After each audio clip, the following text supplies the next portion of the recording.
got your feet both live. You get to fly with me. I can take you down for a ride.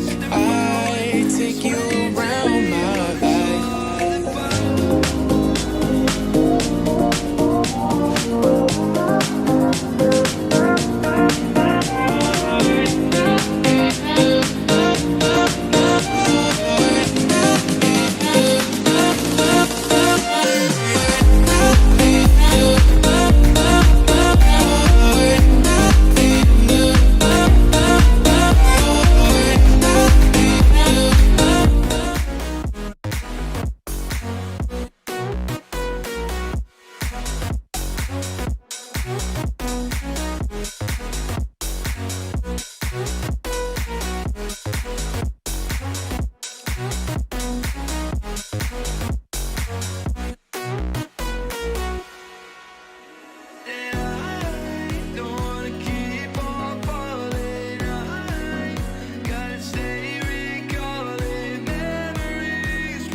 Got me staring at you, so I'm crazy. Won't you bend that back for me? We won't stop, got your feet both live. You get to fly with me. I can take you down for a ride. On the other side of things, I don't think they are comfortable in their level. Wherever you perceive that to be, they have been underwhelming. They have been.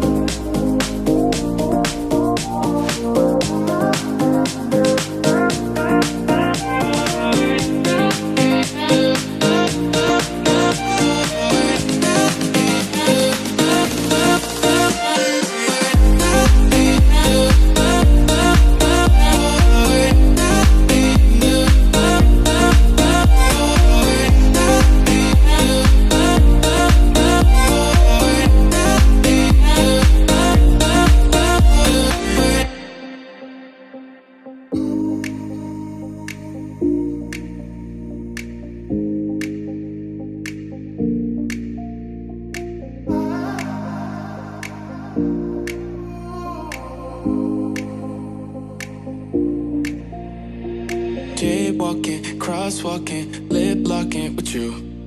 I know it, you know it, we make it. Jaywalking, crosswalking, lip locking with you. I know it, you know it, we make it.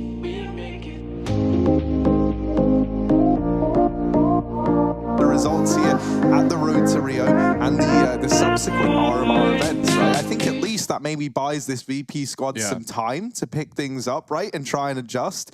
But yeah, I think for VP, considering like the heights that we started to see these guys reach individually, the drop-off has been pretty brutal. And I know for like a lot of people, it's been a pretty sad thing to see as well, right? Because for a while, it looked like these guys were real hot shots, really looking to make a name for themselves. And that just hasn't really stayed true. They haven't been able to hold that form. Especially how quickly they like rose up right from nowhere. I mean, these guys are boot camping, you know, the core, of course, of Buster, Kicker, James. These guys are boot camping for so long under Avangard, even before that as well, to actually get into, you know, the tier 2, tier 1 scene, and they grinded their way up, they made their way to a major final. Like, of course, they've had heights, they've reached really, really good situations, but since that point, it can be hard to maintain. We've seen that across, you know, any roster that has reached tier 1 at one point. They really do struggle to maintain that position, with the exception of, you know, the likes of Astralis or something.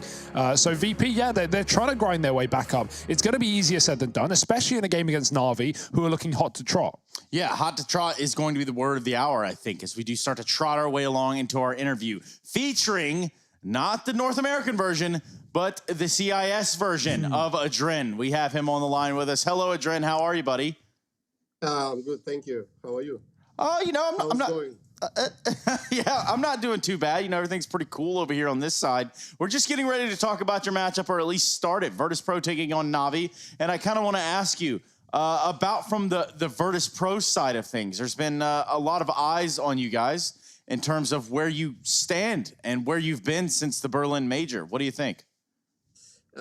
Actually, we have some problems, as I said before. We have some mental problems, I guess, because we are doing great in practice, but something happens to us when we play official matches. So this is the thing that we are trying to figure out.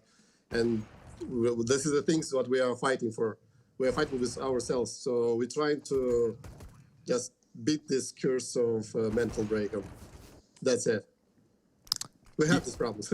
Yeah, so I'm just curious, right, when you're heading into a game versus a team like Na'Vi, right, who I think for a lot of people are coming into this as the heavy favorites, how much preparation, how much time goes into getting ready for this specific team? Like, when are you guys getting into the server? What kind of research are you doing? Our team likes to watch demos. We're watching demos all the time. So the Na'Vi and the top teams, like top tier teams, for us, kind of readable because we are watching their demos all the time. So we don't need that much preparation, but we're just talking like 20 minutes, what we can expect from them and what we're going to do against them, and that's it. So the top tier one teams are not that a big deal for like to be prepared for. Well, moving away from the tier one, I'd love to ask you about some of the up-and-comers. The CIS region is full of talent, and many people have noticed that over the last few years. Who for you, though, Adren, is one of the teams that maybe, you know, is a dark horse here in either group for CIS? CIS scene is unpredictable. I mean, there's a lot of teams and a lot of players that are rising up every time, every day. So it's hard to choose the team or players, something. There's like, well, you can name players, yeah. Yeah, so I can't choose like specific team or players. Well, it's an open field. We got real close to figuring it out, but perhaps we'll try again at a different time. Adren, I know we have to go play this video game known as Counter-Strike. We have to get you into the server. Anything else that you could tell us or want to say to anybody at all across the entire planet before we sit you down and play you against Navi? Bro, just chill for us, and we feel this energy. We need your energy. Just cheer for us. That's what I want to say. And God bless us. Yeah, God bless you. And shout out to the man, James. One time for him. Thank you so much, Adren. Bye-bye.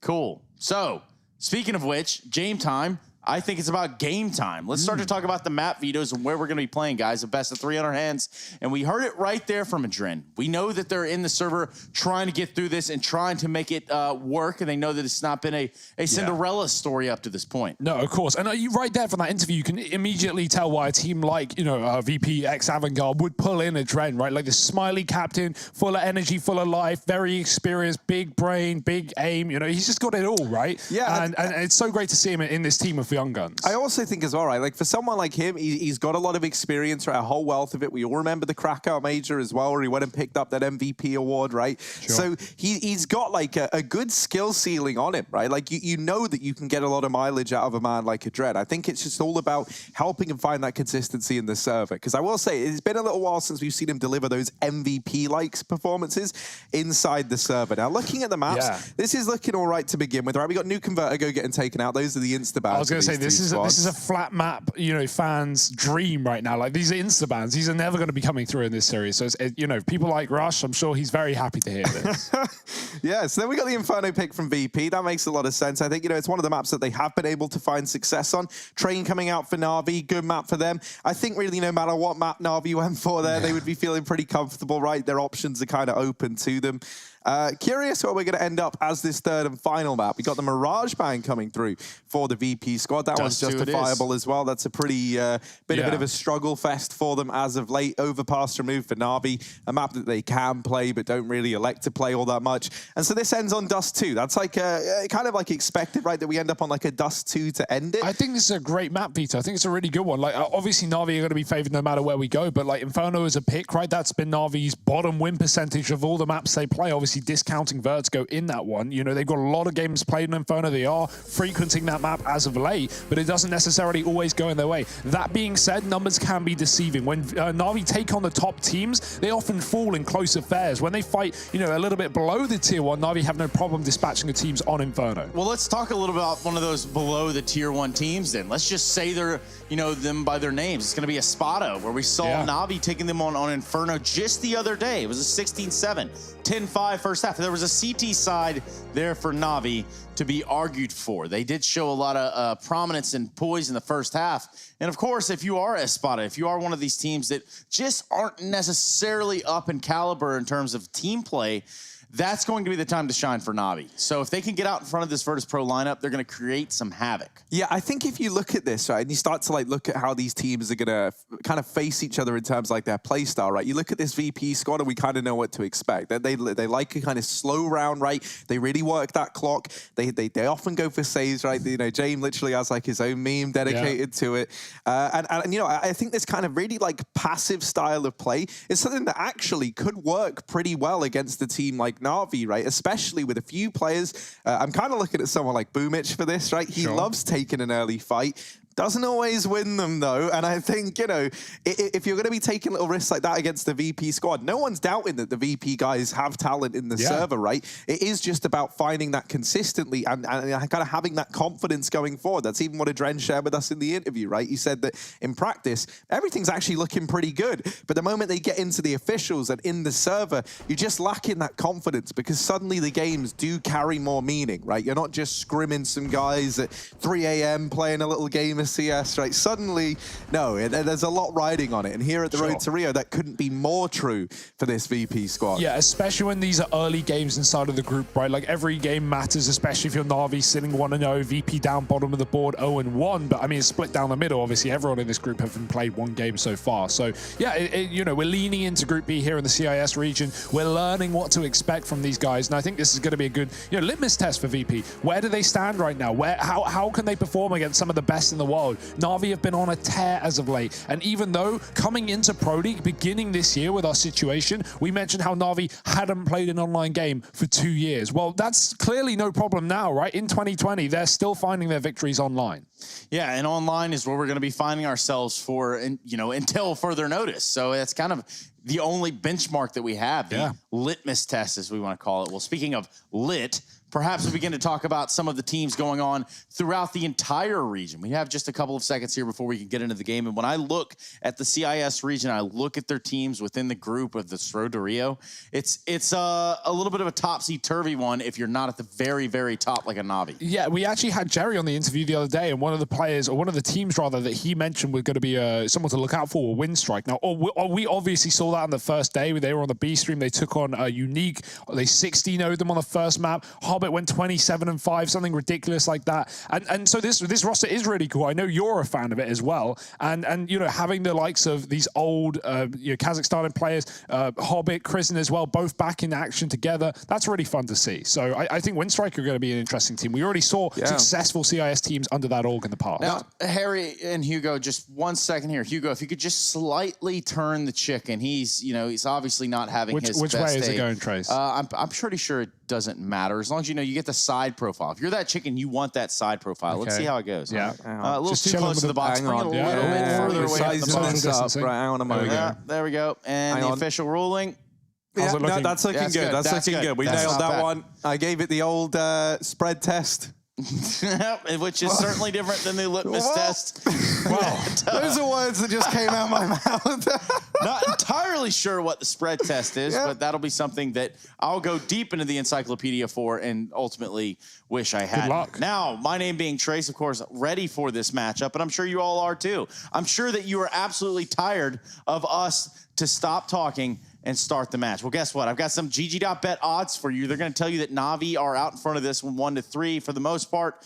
But really and truly, when I look at this matchup, it's hard to go against the grain here with Navi. So I'll just be the first one to take the pick today.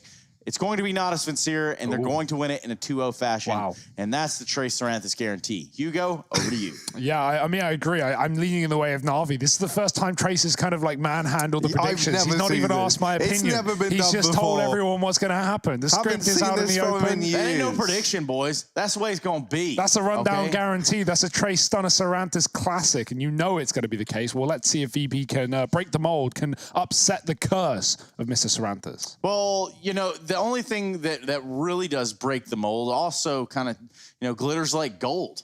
And if I really had to like nail this down to one thing, it's going to take a couple of all-stars to show up in the server here on the side of Virtus.pro. We haven't necessarily gotten the best look from them since that major, and I think that's kind of the sentiment that we're giving. So perhaps today is the day that they come online and let us know what it's all about to be in Virtus.pro, what it means to have that lineage and that namesake on your back. Yeah, I mean, I like the positivity, but it holds no weight after the comments you just made about you're right. Navi. Straight up. I do think, right, with this VP squad, they've got a lot to offer in the server, and I really don't think we've always seen them at 100% with this iteration of the crew, right? I really do think that if we have them showing up in the server today, then maybe this won't be such an easy path as Mr. Saranthus tried to make it for the Navi side. Inferno going to be this first map of this series, the map pick of VP, and one that they've looked good on as of late. Currently sporting 100% win rate on it, taking down teams such as OG, Tyloo. Those are just a couple of examples. That was back at the Pro League.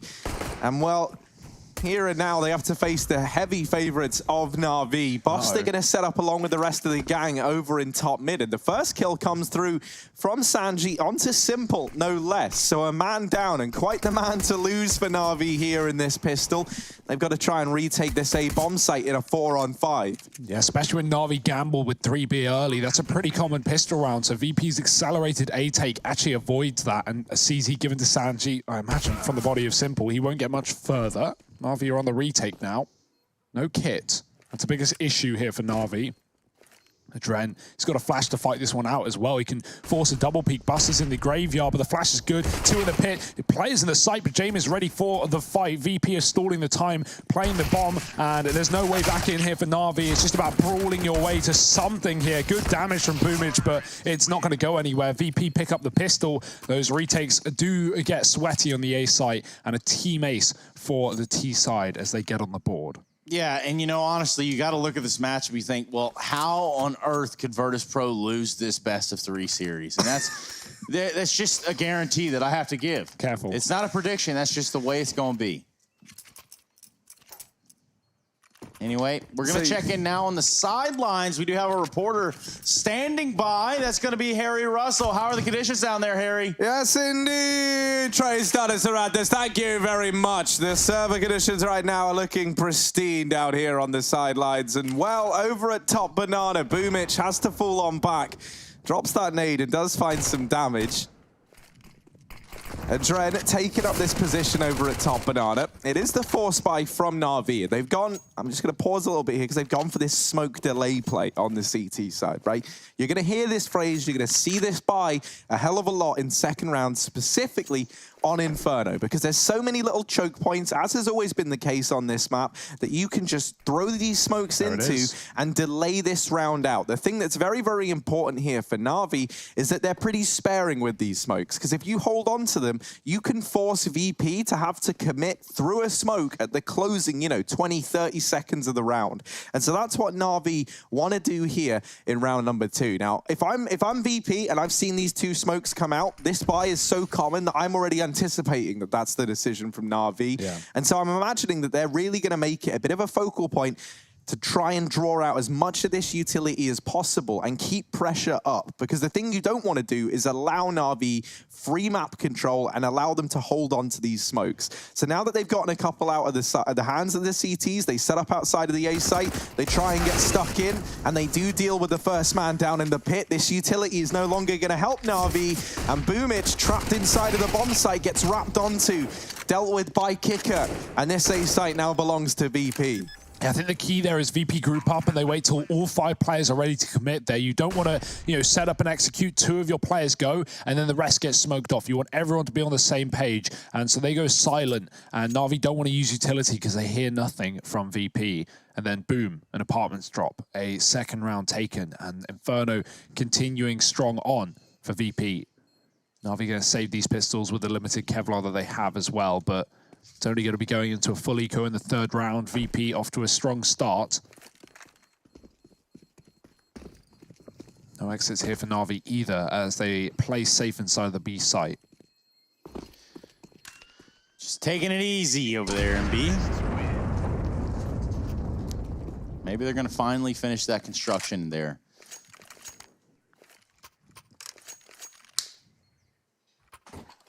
That would be cool, man. Like, imagine if on Vertigo, the next change, they make it that, like, more of the map has, like, been built. Yeah, there are areas on the same floor that, like, are cut off that you can't see. Like, CT Spawn, there's a whole room, there's a whole area behind there. What we need is, like, an all-encompassing lore to Counter-Strike, right? Like, every other game has some kind of lore. And, like, I strongly disagree. L-O-R-E, not L-A-W. Yeah, lore. Law. Once I realized that distinction, every part of me didn't like your idea. Why not? It would be sick, you know? Like, imagine. No. Ah, well, this. What was the name of the guy from the core missions? Like David. No, it was something. It was like Dimitri. Dr. something or other. I don't know. Don't really care. Yeah, no one really cares about Counter-Strike storylines. Condition Zero, was that the one that had single player? I'm pretty sure it was. Trace, you were a big fan. Trace is actually a pro CZ player. Get away from me. Well, B execute here in round number 3. Na'Vi have a lot of players here. That's something in their favor, but well, the kills are coming through. Boomich has actually not been cleared. They didn't molly this position, and Boomich is able to drop the bomb. It's not a worry for VP, but they know they need to get him out, and Jamie's just going to jump towards him. Boomich goes for the gun, and that will be where he's put down. Nice kills from Boomich, though. He really stalls out that plant. It's not going to be a winnable round for Perfecto, but considering it's a buy round coming up, he may as well give it his best go. If he finds a kill here, at minimum, it's going to mean VP don't profit from this round, and as a result, Na'Vi might be able to reset them with their buy.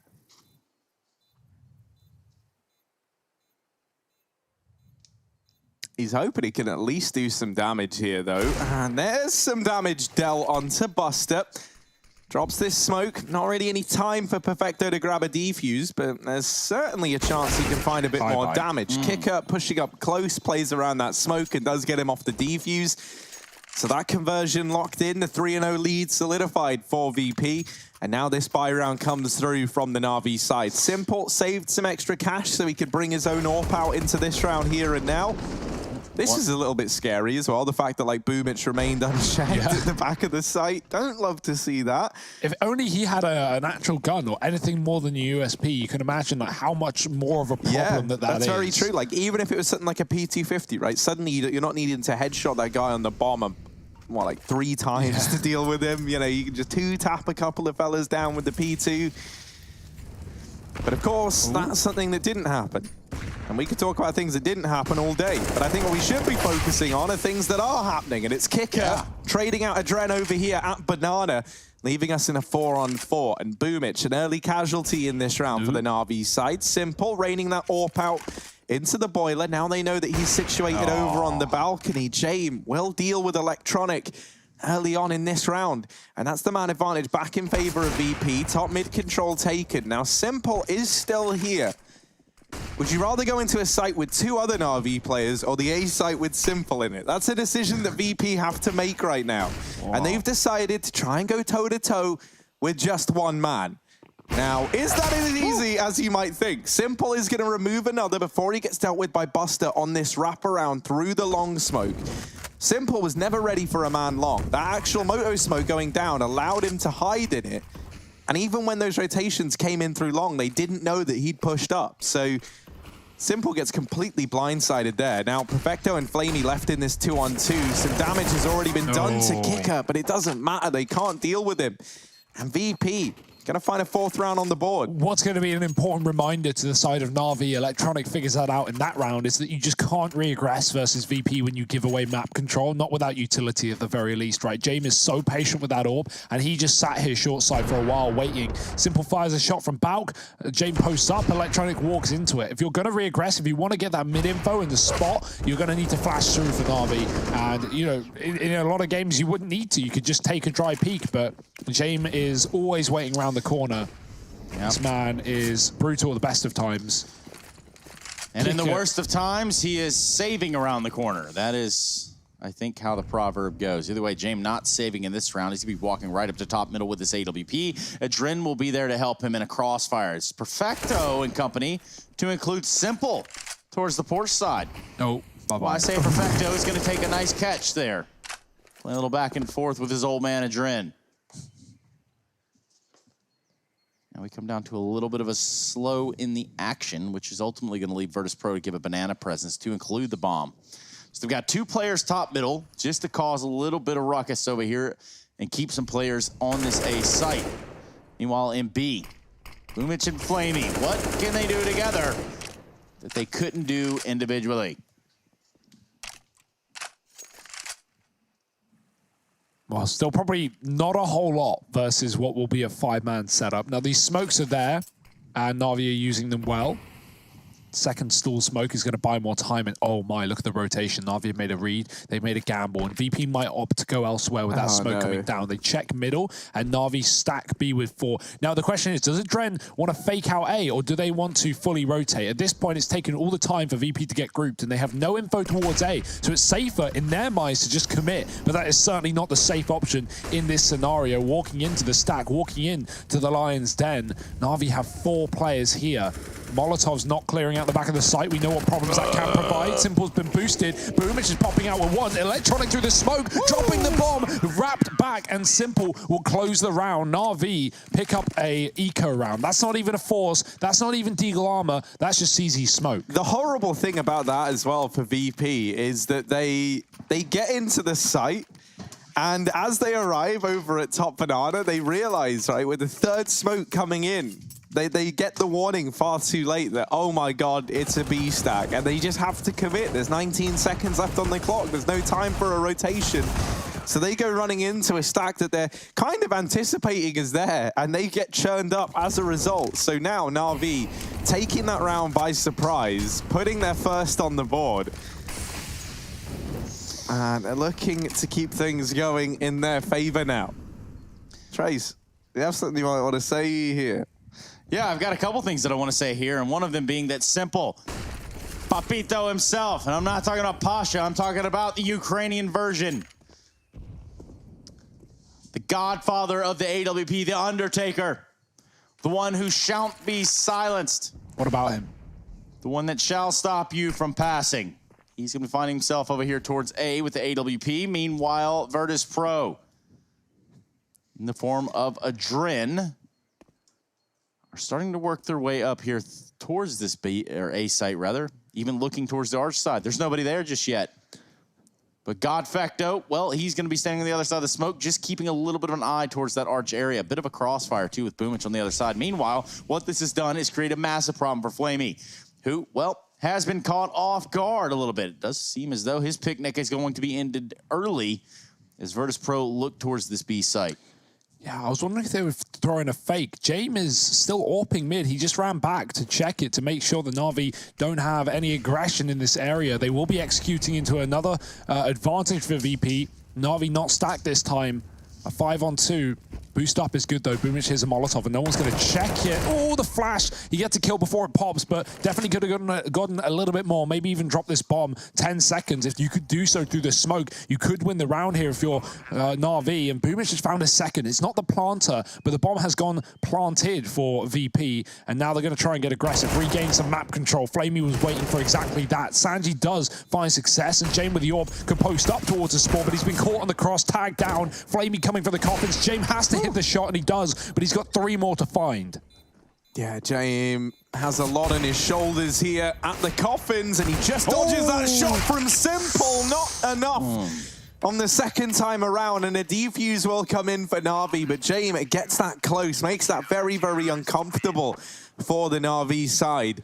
Simple v James is such a sick matchup, and the reason really being is because these are players that play for the clutches. These are players that play for the end of the round, right? You're not going to see James being the first dude in, running up mid and dying in 20 seconds. Like, this guy is always playing for either the save or the clutch, and he gives it a good go every time. Now, Simple shuts him down in the one-on-one, but James certainly makes things look interesting. And VP, they're going to force off the back of that. They save a bit of money, but by and large, heavy investment in this 7th round. I do feel like with James as well, like, we still see him saving a hell of a lot, but it feels like, he's more useful to the team now as like a piece of the puzzle, right? He's not just like an alt bank account. And in this round, well, the bank accounts are getting busted. It's a real crunch of the credit kind and the one over in top mid here. Simple on with another, 3rd in the round. Buster is getting ready to give it a go. He wanted to be the 4th man into the Maws of the Beast, but Flamey just rushes short and deals with him. So Na'Vi, they'll get that 3rd round on the board. Well and truly recovered this kind of lackluster beginning right after VP go 4-0 up. Na'Vi looking a little bit slow to start this map, and then they win it with that in that anti-eco round for VP. With the B stack, and since then, everything's come up Na'Vi. That's still no money life, for VP either, man. That's rough. I mean, they did force, so it's like their own undoing. I guess it's more like, that force is just so quick. I didn't even have time to register that. No. Yeah, that was a force buy. Yeah, I mean, they definitely didn't need to do that. They could have full ecoed and bought this round, but yeah, they wanted to go a faster round. I like the approach from VP, right? Like, very quick up arch, try and get in the face. Simple was there. Na'Vi, I guess VP were hoping Na'Vi would be running heavy early B setups. And that has been a read that VP have been making, right? Na'Vi have been going for triple B, quad B at time to time. And VP, even in the pistol round, avoided that. So trying to get ahead of it again, that will not be the case there. And this should be Na'Vi equalizing the scoreline with really nothing in the hands of VP. Just these pistols. And for James, not even that. Sanji is up alongside. He's got James nearby him. Buster in the banana. Nope. Nice shot. Sanji dinking Perfecto down.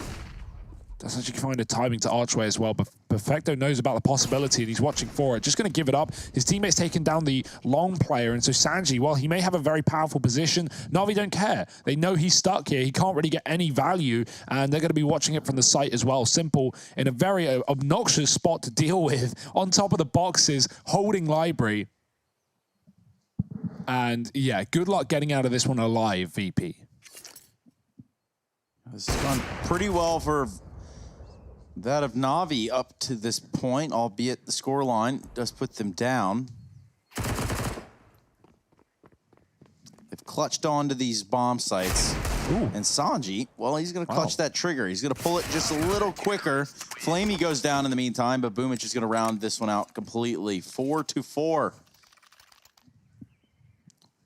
Right down the middle.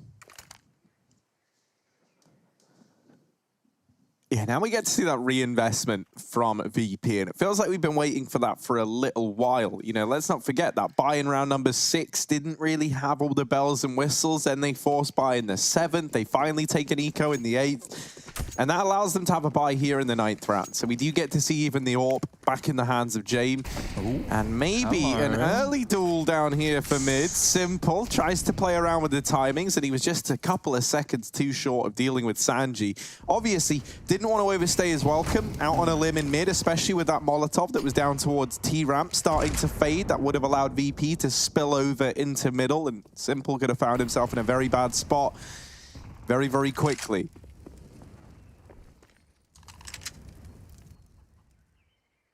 Boomich getting flashed from Flamey. He only has one, though. You've got to time it right. Boomich doesn't want to jump the gun, and that grenade is excellent from VP. He's actually going to bail with the flashbang.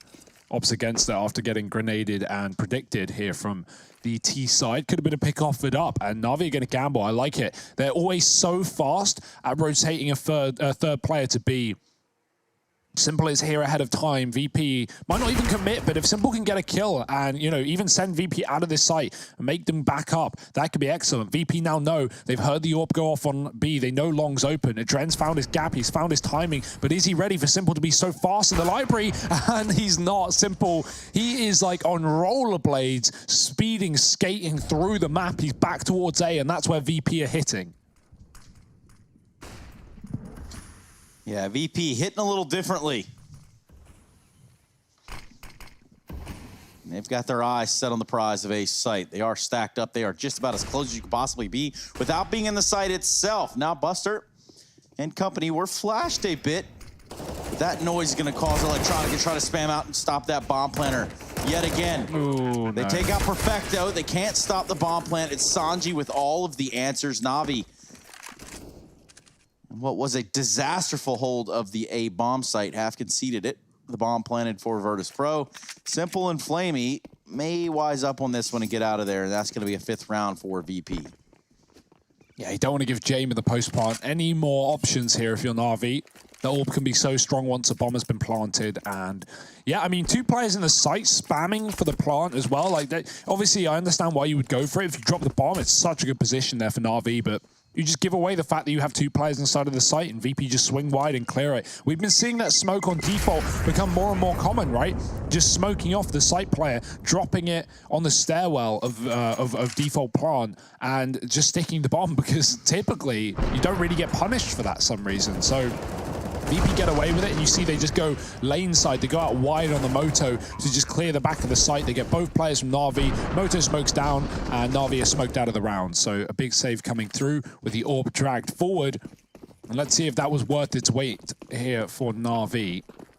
VP taking the lead back temporarily, perhaps. Oh boy, Simple and Jame.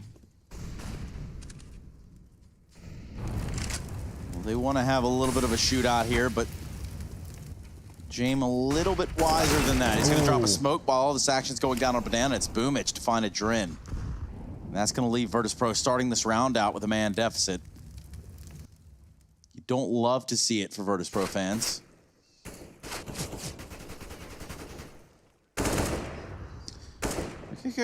He's going to try to make some noise here and cause a fight. Maybe even drag out some more utility from the side of Navi on this B site. He's got 1 smoke pulled, and he's still got 2 players over there.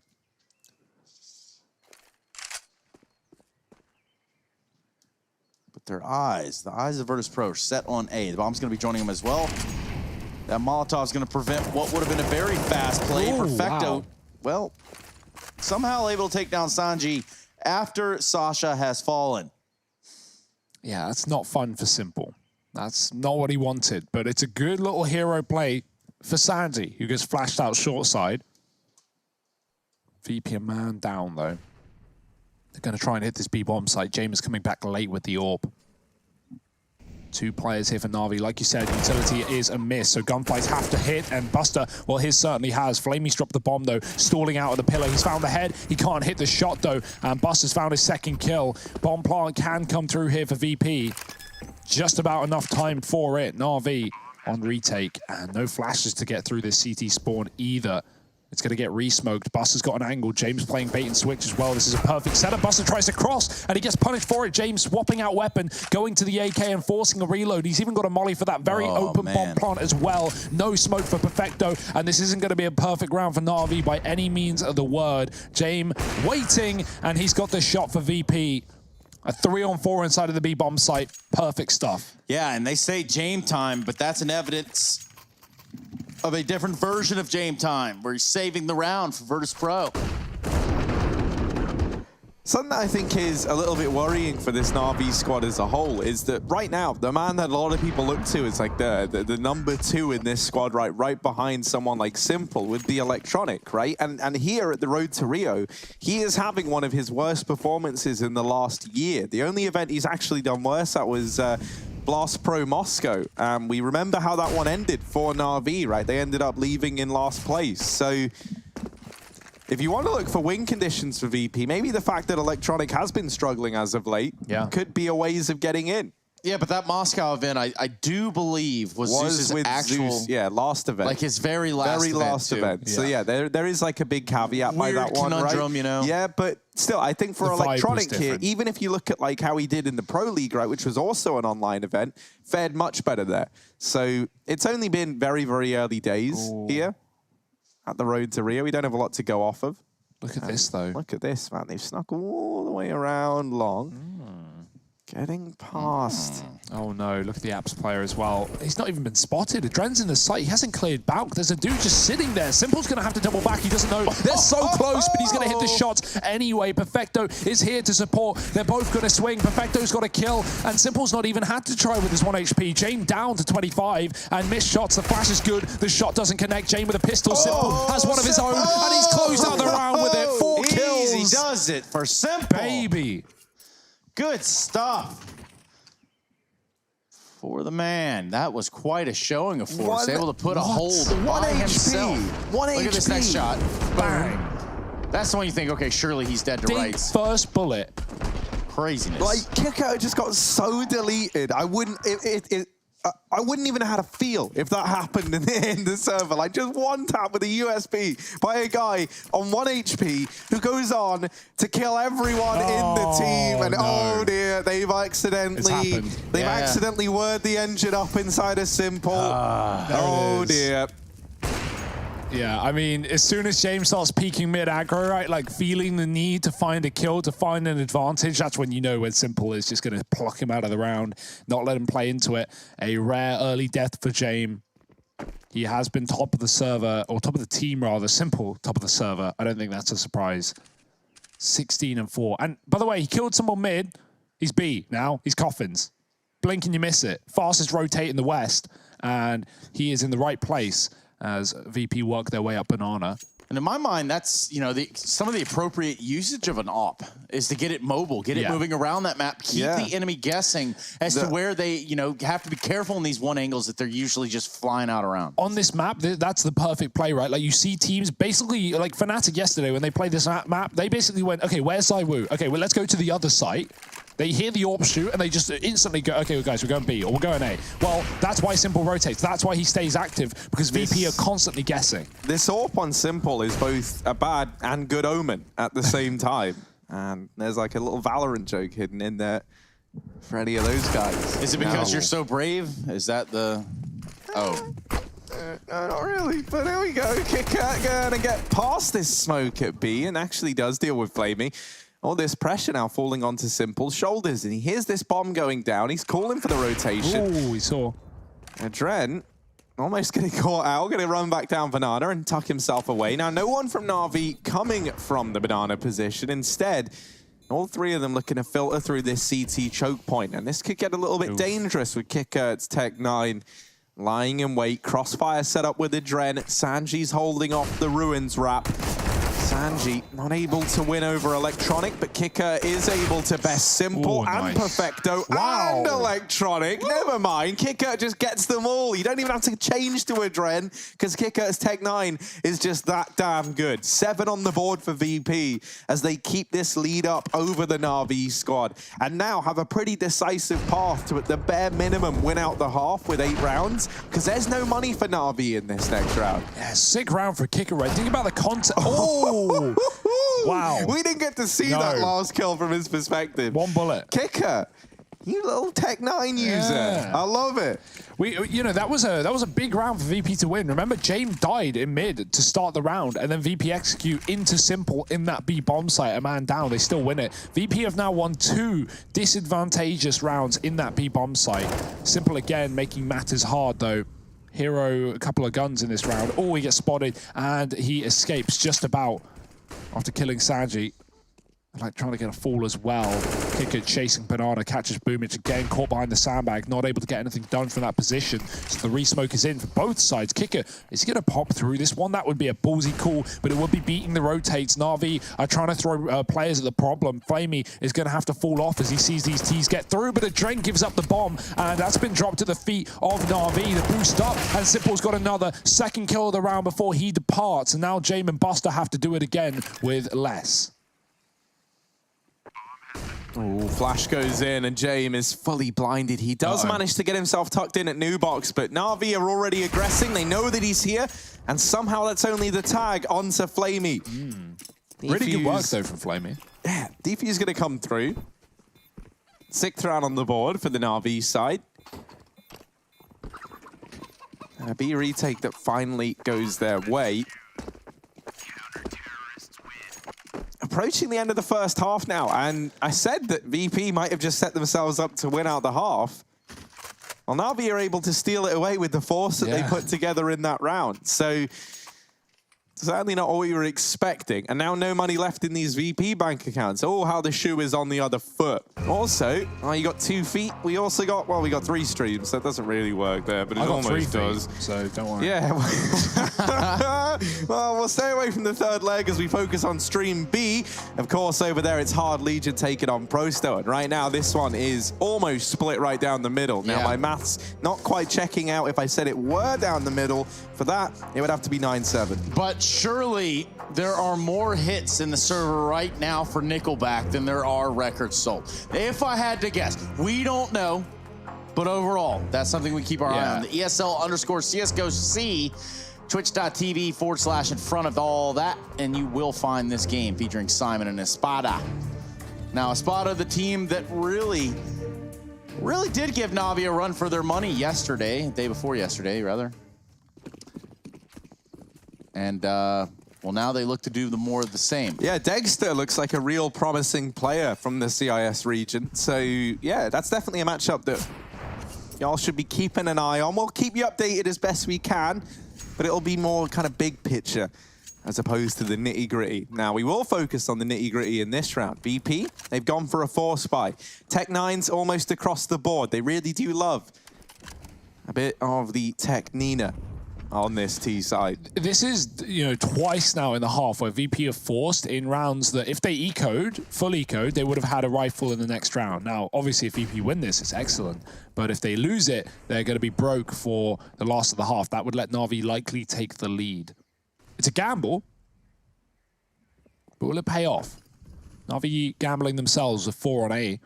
Boomich is left to his lonesome on Banana with no utility though, only a flash, and this is, oh, dangerous. Like, okay, so I like it from Boomich. He gets a kill, he gets damage. The issue is, if you're gonna play like that, you can't be the solo B player, because look at what VP have done. They immediately double down, they immediately take the site, and Na'Vi are left retaking. This was a problem for Na'Vi the other day. They won the game versus Espada, but they would always leave a player with no util on the solo B setup, and you can't afford to do that, because it leaves you with nothing. Boomich, he has let VP into this site, and now Na'Vi have got to take it back. Yeah, that's no easy feat. Banana is smoked at least, and that keeps Sanji out of the picture. Lots of damage dealt by Perfecto, but not a single kill to come in. Flamey tries to put them up, and he gets put down. Now Simple 1v3, and this 1v3 is anything but simple. Looking for these kills, that's the best he can hope for now. And he's spraying through this smoke. He anticipates they're waiting for him. Simple's gonna survive this. Just about. Really just about. Yeah, I'm kind of sick of that from Na'Vi. Like, we keep seeing them do it, and it's such a glaring error that you can just so easily patch up by, you know, it's always Boomich, and Boomich is the guy throwing utility at the start, and it makes sense. But then Boomich should be playing that rotate role, because those are the rounds that you lose if you don't do that. Yeah, especially because it's not like, you know, having utility in terms of like smokes, it's gonna help massively when it comes to retaking the B site, right? Like, I don't think you could justify not putting a smoke in top Banana earlier in the round over saving a smoke to smoke off Banana when the T's have control, because they're never going to play like a 4-man Banana setup, right? You're always expecting the majority of contact in the bomb site itself. So yeah, it is a bit of a curious one, and we're only talking about it under such a microscope because this is not the first time we've seen it from Na'Vi. Yeah. I mean, obviously, that's like the worst example of how it can punish you, where VP don't play anyone in Banana. Boomich thinks, oh, I see a guy B, let's take a fight, I got a one-on-one, I'm going to win it. And he wins it, but then 4 players rush him. Like, you know, that's not common. That's not going to happen every day. But when it does happen, VP win the half. And so that's a guarantee here, and they might be even going up one step further with that kill. Simple caught out in the library. VP drop the AWP, and now they just elevate the pace into the A site. Sanji can drop pit side. Oh, doesn't need to. He falls on the head of Electronic. The corpse gets stomped, and Sanji is stomping inside of A. It's going to be another round for VP at the end of the half. Na'Vi, no say in this one. Oh no, poor Flamey. Oh, you hate that, man. You're trying to just rotate. You're just trying to play the game, and you get cut down on rotation. A 9th round on the board for VP. They are looking convincing at the end of this first half as they try and go 1-0 up in this series on their map pick. Can they beat Na'Vi here on their CT side? You're going to have to join us in just a moment to find out, so stick around.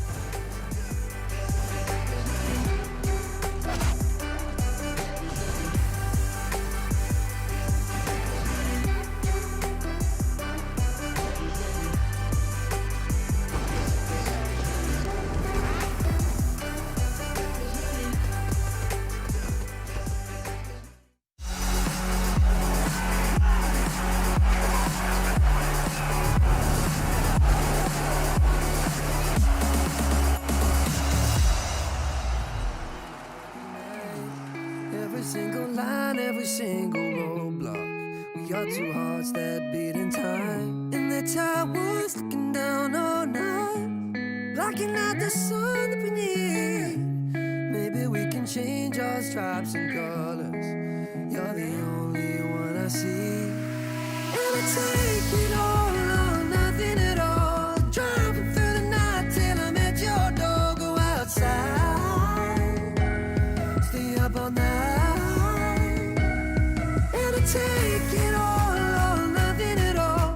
Driving through the night till I'm at your door. Go outside, stay up all night, sleep through the sunrise.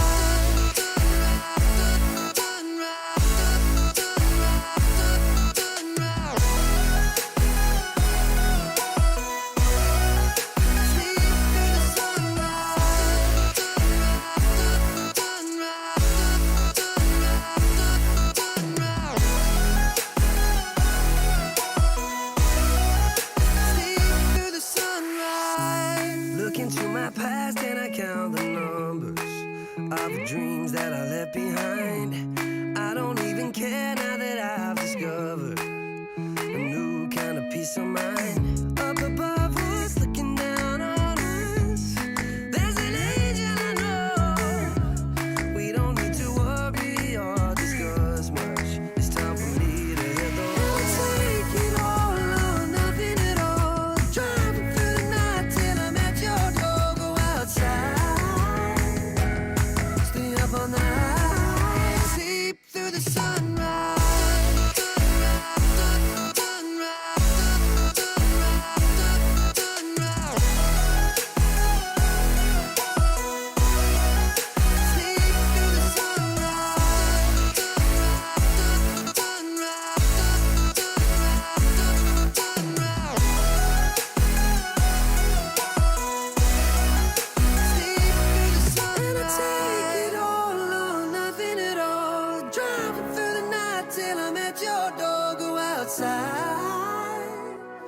Stay up all night, and I take it all or nothing at all.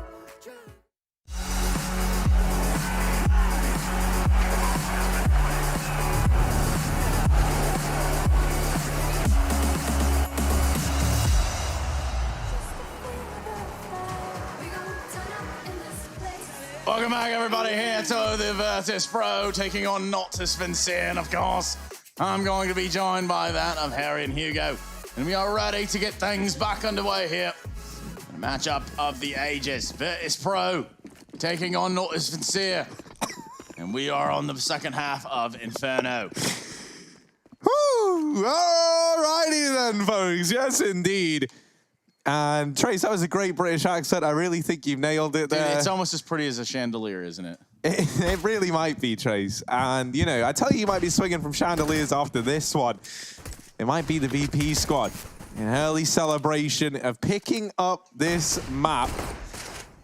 Can they pull it off, though? That is the question. They're going to start this round with a man advantage. On to Boomich, no less.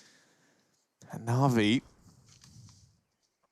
grouping up now over here in middle. They leave Banana. They rotate Simple away. So this is going to be an A commitment. And this would be the perfect time to pull one of these in. Although, yeah, the thing that makes me think it might not be an A commitment is these... Oh, no, wait, they got a third smoke. Never mind. They went and got that. Now it's A. I was going to say, with only 2 smokes, it's probably going to be B, surely, because you got Coffins and CT smoke. But now with all 3, they can afford to draw this round out, have a bit of trickery. They smoke off the long side. That lets them get out into middle, but that does put them in the firing line of Sanji. They deal with it nice and quickly. And now they try and move on in. No Moto smoke down, despite having 2 smokes here for the Na'Vi side. And that's going to allow very, very fast, very fluid rotations for the VP side. They've given VP a one-way with one of these smokes. My goodness. These smokes are not a good investment for Na'Vi. They've not really gotten the best use out of them. Can't even see them. And they've made this very hard for themselves here at the A-bomb site. Oh, dear. Na'Vi building some defenses there for VP to work with. Very nice of them to offer a helping hand to the CTs in that round. Obviously, like, it was just a miss smoke. Like, it's just a bit of a meme, right? Sometimes you make like these things, they're like little jokes. And and that's what that was. Wow, thanks for that, Harry. Humor breakdown now. Now, I will say, and of course this has absolutely nothing to do with the game. And, right? Well, go ahead. Perfect. A little bit of humor, I think, goes a long way. And I'm pretty sure, and I'm not a scientist or really in any professional medical sense of the way able to tell you this. So, you know, heed it with your own warning. So say it. Happiness and smiling prolongs life. Well, yeah, I sure, guess, dude. yeah, like, no, definitely. Yeah. But also, like, maybe, you know, like, yeah, there's some merit to that. I think the happier you are, I mean, you know, you smiling ain't going to stop you from getting, you know, hit by a truck. So look both ways before you cross the road. There you go. That's my advice. You wouldn't get it. Real mortal. You wouldn't get it, guys. Hugo actually doesn't feel emotions. So, of course, the idea of being happy is foreign to him. I think I'm beginning to feel. Okay. I have feelings every day. Well, Na'Vi now setting up at Banana. And now setting up for the follow-up round, most likely, as it is just this eco. They get churned out by the MP9s. There were a triple stack of them over at the top of Banana. Na'Vi, you're not really hoping to find much in this round. Yo, Trace, how's that 2-0 Na'Vi prediction coming along? It's looking splendid. And I actually said 2-0 VP, but obviously you guys weren't paying attention. I don't Either recall way, that. Obviously, in front of us is the truth. And that is it. Just perfecto and simple left here with a Glock and a Deagle. Against insurmountable odds, it almost seems. 10 rounds for Virtus.pro. Timer has ticked down just a little too far, and the best Simple could hope for in this case would have been a bomb plant. Instead, Adren will turn him in to mince meat. This is bad. Perfecto wants to die. They do give it to him. Now, if Jane wanted to get really tricky with it, I think he wanted to. Just purposefully delayed that. I think he wanted to, but Perfecto was shooting, right? And Jane was scared that he was maybe going to shoot at him. He hadn't actually spotted Jane in the box. Shoot at him. But, please do not shoot at me, Perfecto. Please, I would not like to be shot. Fair request, I would say. Maybe not in Counter-Strike, but Na'Vi, while they're rooting, they're tooting, and they are looking to get back on this T side now, as Simple's been left to a Galil in this rifle round to enable utility. That's not a pretty picture, but what can they do with it? Still essentially a bonus round for VP with no M4s in play, 3 FAMASes, 2 MP9s, but a boatload of utility to follow, and Banana is theirs as a result. 3 players here early, throwing the grenades. Na'Vi still looking to take B off the back of this, going to be responding with some utility of their own, but Adren can still smoke this one off. And Buster, he's got a full kit as well, if needed. Na'Vi are not going to be committing to this execute here. They're just taking the top B control and looking for fights. If the kill presents itself, then they can commit, but right now they've just forced a good bit of utility out of the likes of VP.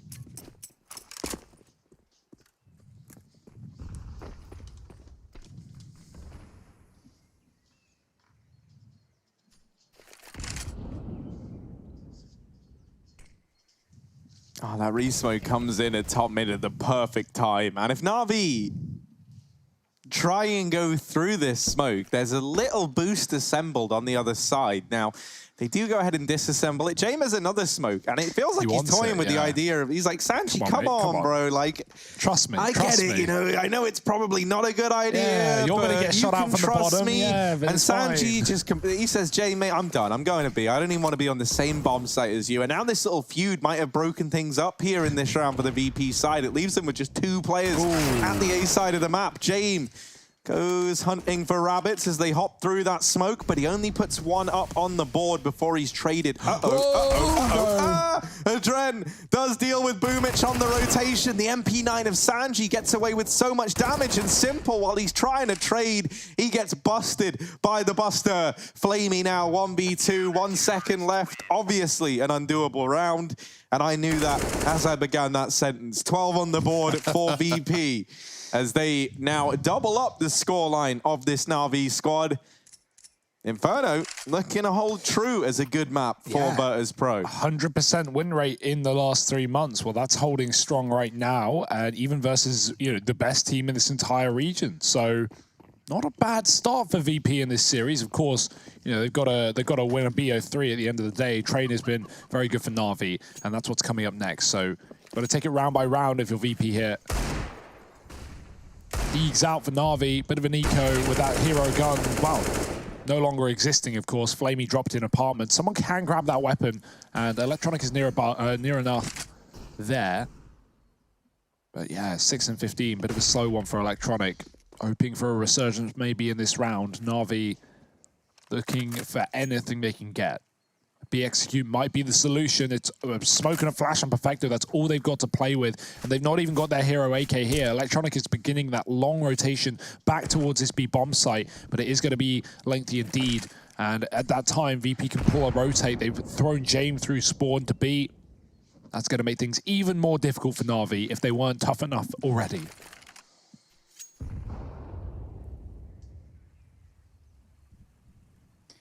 Yeah, Na'Vi with eyes on a somewhat tangible bomb site, but that's becoming less and less of the case. James gonna be watching onward from spawn. Another Molotov drop there in the choke point that would allow Na'Vi to egress themselves into the site. Now here comes that CT smoke. A follow-up Molotov from Busters. He drops off Boomich. The first one to grab a kill here on this hit of the B site. And Adren is trapped. He is stuck at Nubox, just dancing around. They haven't been able to deal with him, and they're still trying to. Finally, Boomich puts that kill up on the board.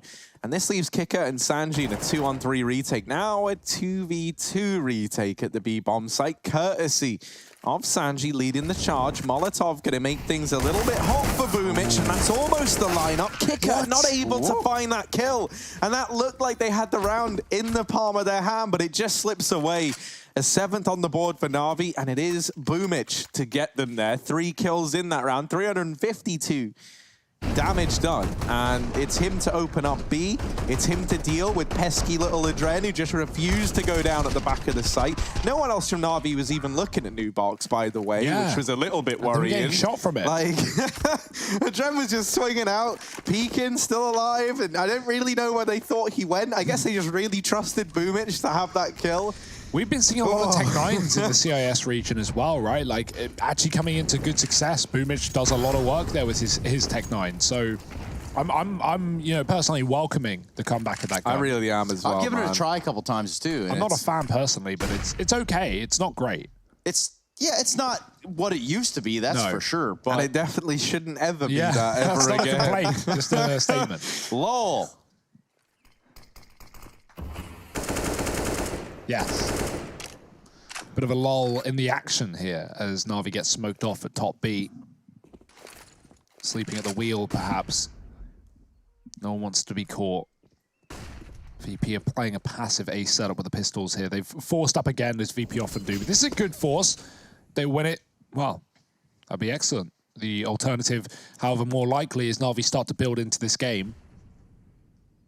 better late than never on the T side. And I like the VP aren't falling for these fake players. Na'Vi are throwing utility at B. They're actually going to start to contact play it because they've seen nothing. And so VP gamble with an A stack, but Na'Vi, well, the bomb's top mid. They're about to make the call. Guys, B's clear, A's stacked, and they've realized that as well. Electronic has seen 3 players and only kill 1. It's a gun gifted, it's a B site lost. Na'Vi have the bomb here in time. Got to make sure to clear new box. Boomage has got to go and do that because, of course, players have been sneakily hiding in these positions in the past. Simple gives a bomb to someone else and scopes up. Yeah, and surely, wouldn't want it any other way. Surely the comm was made in Virtus.pro after that too, when it got a little quiet after the firefight. Maybe there's nobody else here. Maybe the bomb, you know what? We haven't seen it. Or maybe we have, and well, it's got a mind of its own, you know? So, yeah, Navi's going to pick up this round somewhat easy. Buster's going to be able to take home this AK. As sort of a consolation prize in the round, but an 8th one for not a sincere.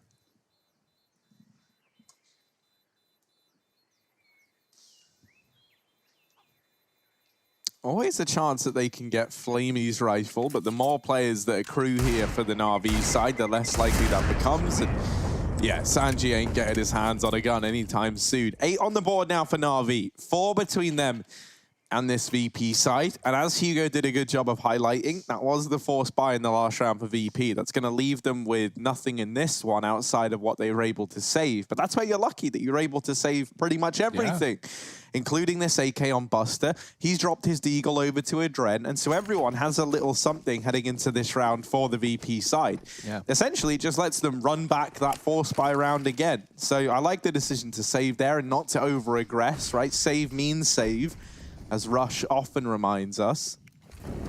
Yes, he does. I even hear him saying it under his breath sometimes, just walking around the office. It's wild. Either way, a flurry of frags. By that, I mean just one, Adren. First to fall, the first casualty of the round here. And Only player without armor. Yeah, well, he's out of it no matter what. Armor or not. I think he's saving for the AWP for James as well in the follow-up round. Otherwise, I would have imagined he would buy armor here. What a spray. Buster, the transfer of a lifetime, finds both players up top B. He gets Simple and Boomage. These have been the 2 players that have been making this happen for Na'Vi, opening and closing almost every round. And now it's down to the bottom 3. Perfecto, well, he's just grenaded himself at the top of Banana, as you do. I'd love to see what happened there. Oh, no. And this round is probably done. That's not great. That's really not great. But can they deal with the punches they've been dealt, even to themselves in this round? Electronic and Flamey, 2 on 4. And they're going to get these guns out of Banana at the very, very least. Backing off now. 30 seconds, and this bomb not really showing any progress. Is this just a save from Na'Vi? Might have to be. If they can get a timing up A, they can get the site. James is watching from ult, obviously, but he's not in a position where he's going to get kills. He's only gambling.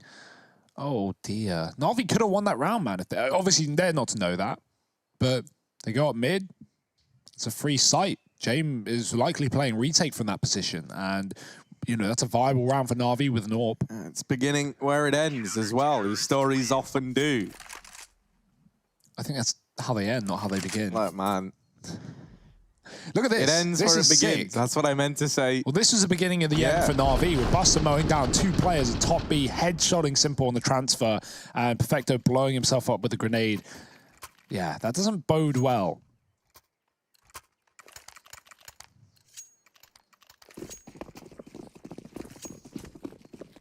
James got the AWP. That's something we were waiting for. Adren's gifted that gun over, and, well, now he's got to take on Simple, who at least dragged this gun, or someone did, into this round. Electronic, I think, saving that weapon.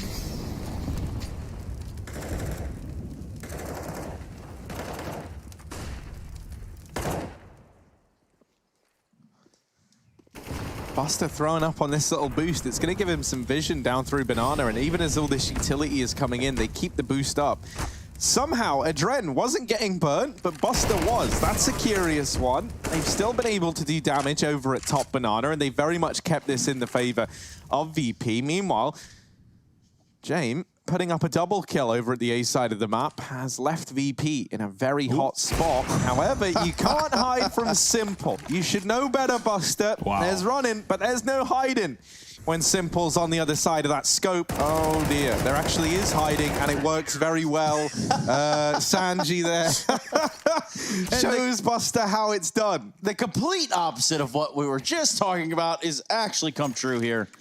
And it does prove to be a bit of a nightmare for Navi. To quote Henry Greer, something epic is going to happen here, and then the polar opposite happens. I mean, that was pretty epic. It actually was pretty epic, but yeah, it turns out you can hide if you're hiding in the right place. And Sanji certainly was. Right place, right time, and a good round for VP to find a 14th. And with it, they've brought the economy of Navi into disarray. This is a very mismatched buy, not helped by that decision to save a few ago when they were in that 2v4 up against the force buy from VP. Jame boosted up, makes quick work of Boomich. And a man down now for Na'Vi in a force buy against 14 for Virtus.pro.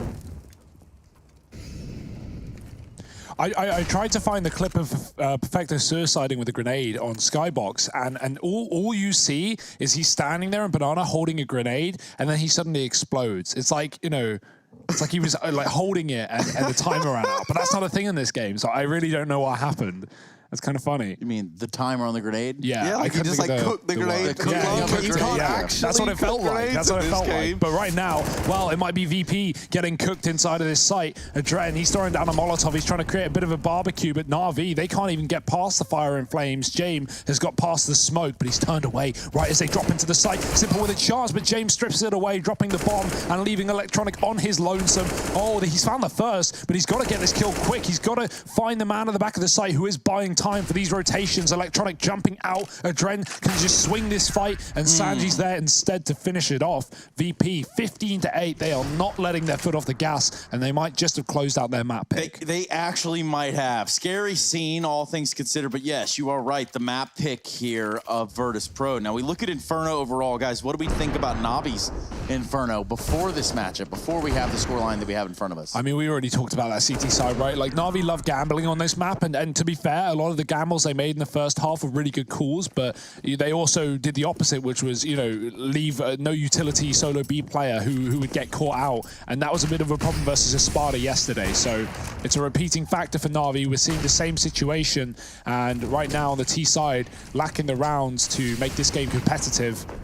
Double digits seeming unrealistic, but that kill could be everything. The gun, the orb, Boomich gets the wrong dude. He should realize, he should know that there are more here because he's seen the kill feed. Dread is dead, that's not the man with the orb, but Boomich is looking for a second. The pistol is out, he's chasing him down. And the smoke will at least provide safety here for Na'Vi. Go on, Boomich, keep it going. Run it back. An absolute mad lad. Boomich on a tear through the B site. Sanji's going to wait top middle and find Flamey, but the bomb's been planted in B on the back of Boomich. Really pulling up the handbrake there and sliding right on in to the DM that is the B site. Yeah, a deathmatch indeed, as the 9th round appears on the board for Na'Vi. Boomich, the hero that Na'Vi needed. He came alive at the right time. Wild scenes, all things considered. We're going to watch it back surely via replay, but he gets the kill through the smoke, and you're thinking, okay, well, maybe Boomich is thinking he's gotten the guy he's initially chased. Wrong. That's not the case. There's 3 people there. He drops a flash. Next thing you know, he's fighting another guy behind sandbags. Watch this, everybody. Yeah, okay, so the damage there, 90 damage to Jame in the smoke, doesn't kill Jame. And in that round, James survives. James saves the orb. And this is what Boomich is doing to the rest of his team, just with the Tech 9, just tearing them apart. Just a mad lad. We need to get a post over there on our mad lads about that. Because he's just full sent right there. Is it going to be enough, though? Is it going to keep Na'Vi in this game? He went for a Mach 10 in this round, so I'm imagining we're going to see something very, very fast out of Boomich once again. Now, is it going to catch VP off guard twice in a row? Here's the thing, like, you're up against match point. You have money to buy an AK, so this is very, very purposeful from Boomich. I'm curious what the game plan is with it. They're setting him up over here at Banana once again in this round, and he might look to pick up the pace. And at the very, very least, right, if you're the first man in with a Mach 10, you can just lay down covering fire with the flashes, you know, draw the attention away from your rifling players and allow them to create some space. That's like a worst case scenario. Best case is what we saw in that last round from Boomich. and that is that your pace does just blindside the opposition. Now, setting up in the apartments, but to do that, you've got to get past this double boiler hold, and neither Flamey nor Electronic are up to the task, but Boomich might be. Oh, there's James deleted. Fast Boomich in the server. Oh, he's got the tag onto Sanji as well. He's almost taken another round by storm, and this allows Simple to come in on this wrap round. Sanji has absolutely no idea. Simple has got this round in the palm of his hands, and a 10th now, surely on the board for Na'Vi. Buster looking to save. And who knew? It was a speedy Boomich. That's what we needed as the solution from Na'Vi. And Simple, he finds 3 headshots. He had the bomb, Harry. He was on the solo long wrap in that round with the package, with the plant, and he still kills everyone inside of the site. I love that from Simple. Boomich as well, man, chasing them down. You could see VP, after James gets a kill from Boiler, they wanted to get out of there. Kicker has to kill Flamey in the stairwell, and they can hear Na'Vi coming up mid. That's why VP are so scared. They're scrambling. They're escaping the apartments, and Boomich, well, with good reason, with good, decision, because he is chasing them down with the MAC-10. We'll finally go back to normality. An AK in his hands here, and, well, nothing but a Zeus in play for VP. Sanji's got a Deke, but that is about it. Just waiting back at 15-10, a 5-round lead to deny any kind of overtime shenanigans here for Na'Vi. This round shouldn't be theirs, but let's see what they can do on this B site.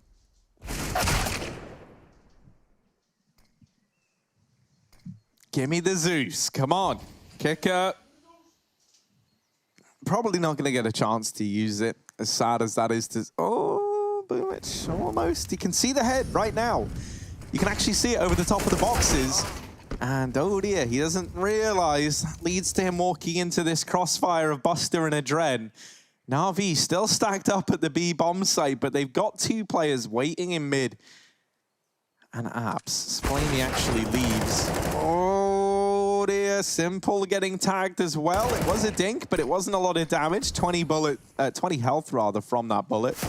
And Perfecto, luckily enough, mop and bucket, he'll clean up these eco kills at the B bomb site and navigate the danger of this round nicely. Now, there wasn't really much danger in this round, yet it's still starting to get a little bit scary.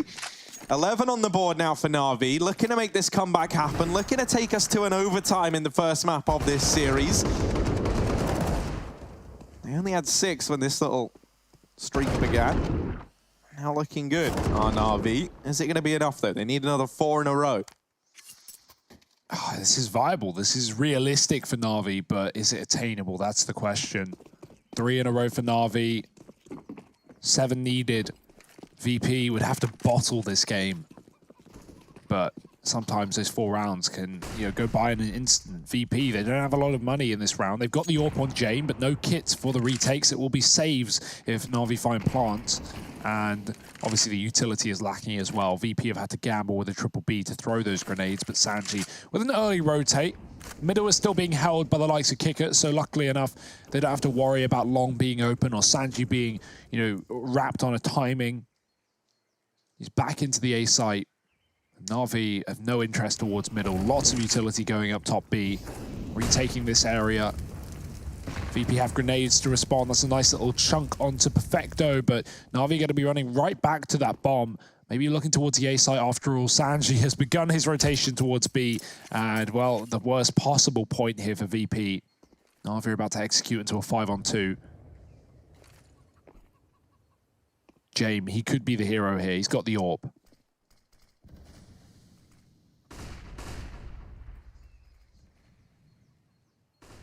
And Na'Vi leaving this one down to the wire. They've still got some time to work with, but as they sneak down the short side, James ready to throw a spanner in the works, peeks wide, somehow survives the swing, and they've given James a second chance, now a third, and not able to hit it the 3rd time around is James. Flamey does best him. This A site now belongs to Na'Vi. And if I know VP, as well as y'all know VP, there should be a save here from this squad. Makes sense as well, right? Because this lead that you have is starting to slip away. You don't want overtime to be decided by, just the money flat out. You want to feel like you got to play some rifle rounds at the very, very least. And by holding onto these 3 weapons, you know, I imagine we don't see an investment in the next round. That's what I would like to think from VP. That's how you dig a hole here. Yeah, very much so. Especially because if you invest in this next round, you're going to be in a very, very weird spot where, like, some of your guys can buy in the future, some of them can't. And you know, we've seen that be the downfall of teams. So I think, you know, with the decision to save 3, very, very purposeful. I'm hoping that means that at the most we maybe see, like, these players that they take one away. Yeah, now they're definitely not buying. I think that's secured it. I hope that, you know, like Adren and Sanji maybe drop over like some pistols, allow the other guys to get some armor behind it, and then you've got like a fairly decent chance to do damage, and that looks to be the decision, right? Yeah, you can get some utility with it, and that's exactly what they do. So VP, they keep that buying potential open into round 29, and that's what you want to see. You know, Simple's feeling good. Like, what a risk to fight Logs there in you know, the post-round time. Like, obviously he gets a kill, but there's a world where he gives an AWP back to James, who lost his on the A site. It was unsavable. It was irretrievable for VP, but Simple takes the risk. Of course, not punished for it, as this man often isn't, but that's more credit to him than luck. Na'Vi trying to take top B. They got the flash through the smoke, the Molotov on sandbags. They don't have to clear the corners. VP with 3 on B again on this gamble eco round. Sanji has no grenades, but got a couple of smokes in play here elsewhere. 1 left on that B bomb site, 2 towards A. I like how Na'Vi are being methodical, right? They take the apps from the start of the round, they default B, they go back towards middle, but they leave, most importantly, someone in B, so that if they do want to decide to go back, if they do want to change their mind mid-round, Banana's still an option. Na'Vi, though, they seem convinced, they seem committed, and they're going to be moving up middle right now. That bomb is running back again. Having a look? No, just throwing utility, setting up a library smoke to allow Na'Vi to begin to wrap this A site. Electronics have been smoked off on short, actually, by Kicker. That's a good timing. 30 seconds left. They can't afford to wait this one out, because not only will time be a problem for Na'Vi, but those rotates will be in play. Sanji's already here from that B bomb site, and Na'Vi just have to wait this one down. It's going to be up to 20 seconds as they decide to commit. And it looks like you're going to try and wrap long here on the VP side. Now, Electronic and Simple are keeping an eye on exactly that. So even though the time is low, they deal with all the threats inside of A. They get the bomb down, and it ends up being a flawless round for Na'Vi. 13 now on the board. And this is where if you're VP, you know, maybe you weren't sweating before at the start of all of this, right? When you're on 15 and the guys on Na'Vi are only on 8 and they start to get a couple of rounds, and you're thinking, it's fine. You know, they're a long way away. We've got rounds to play with here. All that matters is that we get that one to get us over the line. Well, now suddenly they are right behind you. There's 13 on the board for Na'Vi. An investment coming in for VP in the very next round. But obviously, if that one doesn't go their way, they're forced by. And I think the thing that's problematic there, they're not even able to hold on to these rifles. And this can really hurt, man. That's kind of horrible because you don't even attempt the round, obviously. Like at the 2-on-5, you don't even get to play the round, and then you get hunted down. So you don't even get like the bare minimum reward you were hoping to take with you.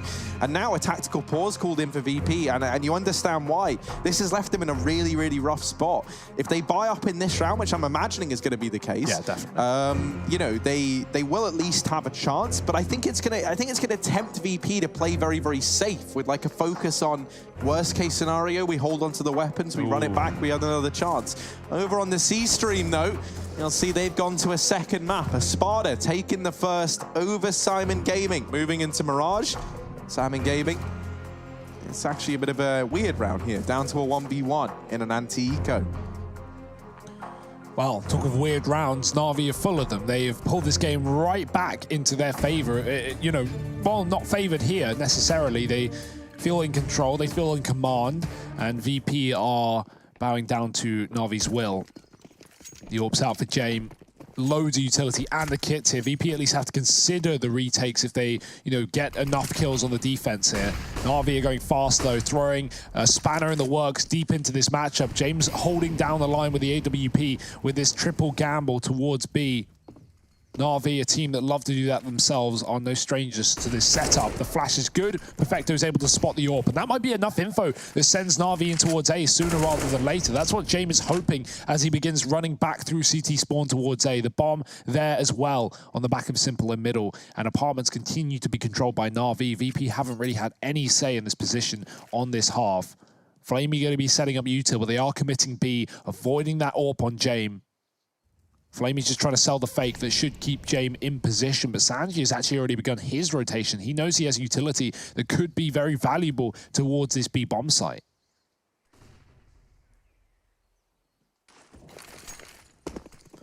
Ooh, nade onto the coffins. Does bring Adren down a little bit. However, this three-man stack at B, leaning in VP's favor. Molly delays the push even more for Na'Vi and gives them a moment to maybe reconsider, but their mind is made up. They look to take B, and that nade has found monstrous damage. They've got to overcome the odds here, and Buster, Adren, and Sanji have held the fort. Simple left up all alone, and this would be a clutch of the ages, but it's not going to happen. Buster with a hat trick, and the map goes the way of Virtus.pro. Na'Vi try and pull it back, but not successfully. VP get this one on the board. Of course, Train loaded in the chamber coming up next. We'll be back with that second map after a break, so stick around.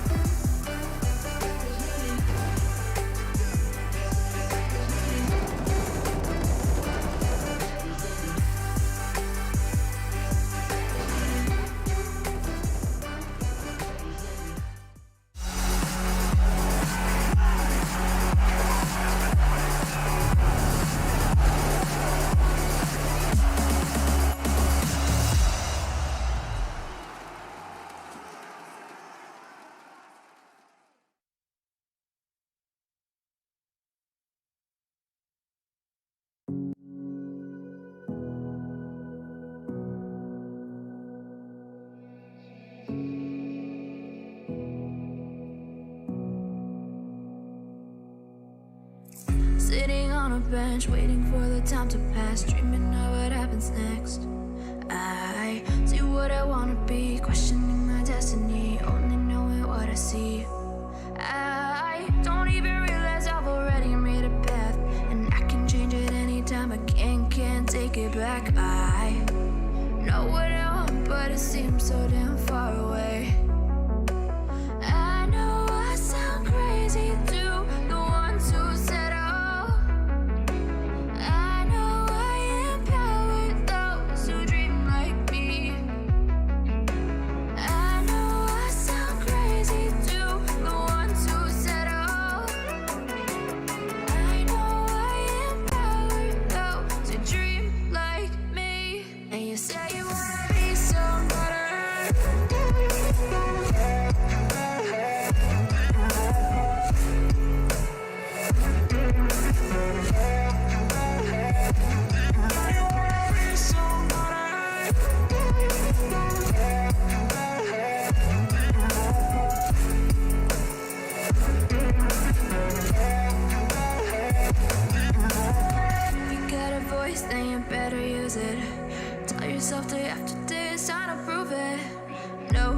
off, keep the hustle moving.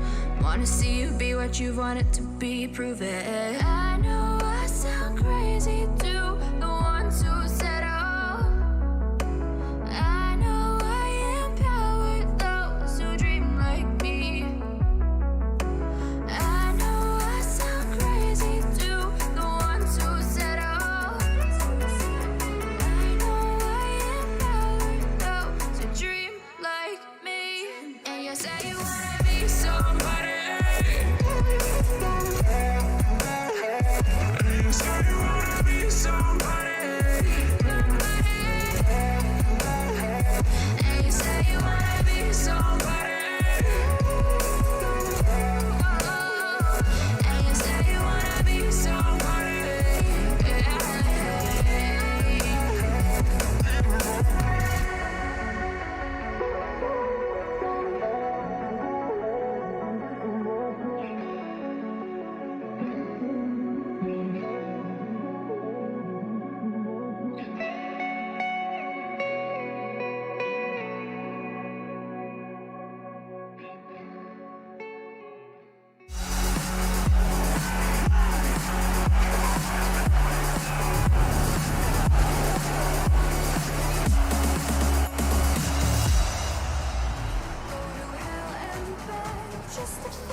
And it is time to get serious with this matchup. Navi, the current #1 in the ESL World Rankings versus a number 27 in Virtus.pro. And well, for what it's worth, you see the numbers also indicating that Virtus.pro pick up the first map, which they did on Inferno. That does bring a close to the first map of this series. We will begin to look onward. But before we do that, let's begin to break down some of the things that we saw here, guys. What did we like? What did we see that we liked from either side? Simple. I like simple. I mean, that's not really Standard. a surprise. That's nothing new. He drops 30 kills. He goes 8-1 in head-to-head duels versus Jaime, the AWP for the other side that had it plenty of times. And remember, Jaime did a lot of the heavy lifting in that CT side for VP. So the fact that Simple's able to have such a good conversion rate in that kill is impressive. But unfortunately, it doesn't lead to a victory. He tries his damnedest to pull the game back from what was a 1 15-8 lead to VP on that CT side. Navi make it close. They get 13. But that's not a victory, is it, Trace? No, that is not what constitutes a victory. Not around here, not in this game, maybe in other games. But perhaps now we look at this and we say, okay, well, yes, we knew Navisphere could be beaten coming into this matchup. We knew that they could be beat overall by any game, any team on any given day. You try to give them the benefit of the doubt that that won't happen. But for what it's worth on Inferno, it just seemed like Virtus.pro were at the right place with the right time most of the time, as is Simple. So it's this weird sort of inverse, you know, back and forth between the two of those. Yeah, and you know, I think VP did a really good job of just like reading the game well, right? And I think that's something I have to give them credit for. It felt like in a lot of these situations, they were making the right read, where Navi, in the same kind of important swing rounds, weren't. And there was a very good example, right? Think about the amount of times we saw Navi getting caught out by things that felt so kind of like basic almost, right? Like just players hidden in bomb sites, yeah. right? Like things that Navi are normally so good at, and the things that normally are where they find success in just weren't coming through today. And you know, we had a great performance in the server from Simple. Another guy was Boomich, who really turned up the heat towards the end, right? He started to play a bit more fast, a bit more aggressive, and with a bit more confidence behind him, and he really rose up the rankings for the Navi side.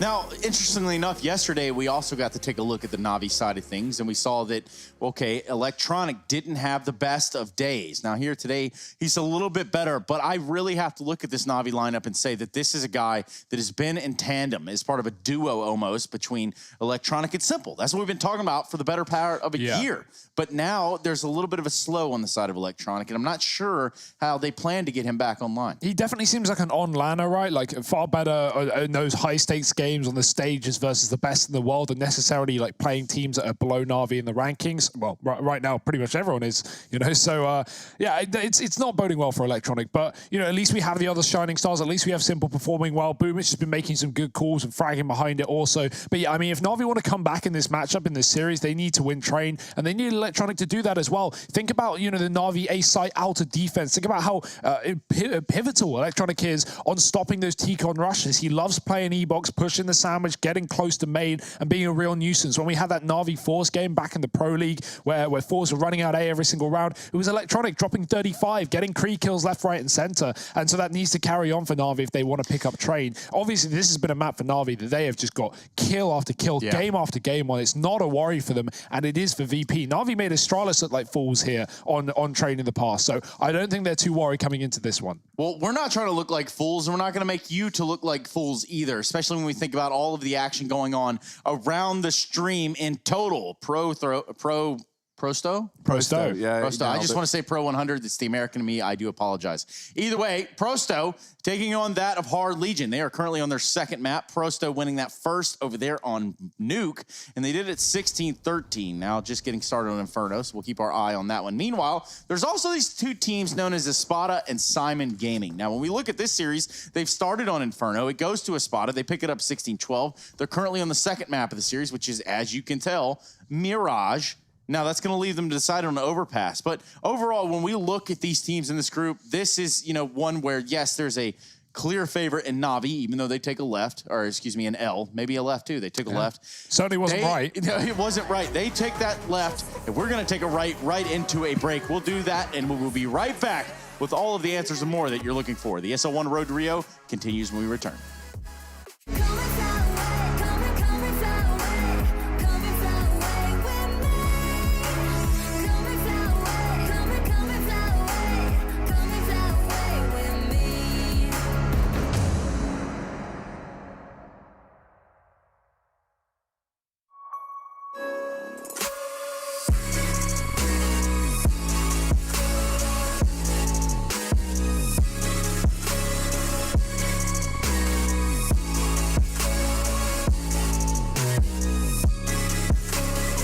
love it, you wear it.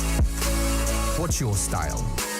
Get your merch at shop.eslgaming.com.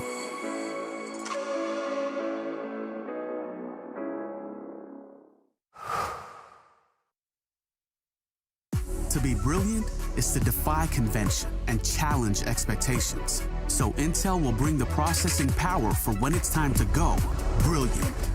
Frame rates that keep up with your reflexes. Brilliant. Fast clock speeds for when you're on the clock. Brilliant.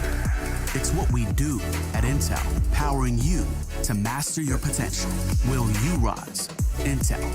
Unleash your brilliance. Last year, we took 2 lucky winners on a trip to Berlin and gave them the experience of a lifetime. This year, we can take you for a trip to Rio. Take part in a series of GG.bet contests for a chance to win awesome prizes and a trip to Rio. See details on the website. Cause lately, I've been feeling kinda hazy, like I'm stuck in a daydream, and you're not here to save me. Down and out, I hit the floor. All is fair in love and war, but I can't do this anymore, no, no. Don't take me to a place I know, somewhere I can feel my soul. Lately I'm skin and bone, so hollow. I've never felt so alone. I need you more than you know, 'cause baby, you feel like home.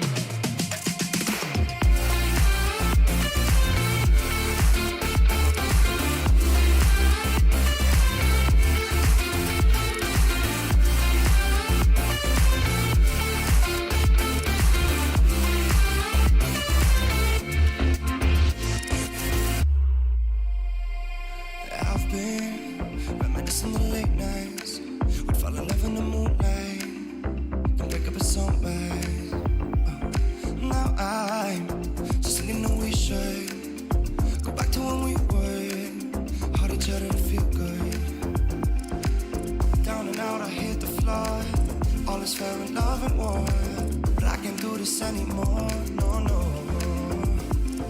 Don't take me to a place I know, somewhere I can feel my soul.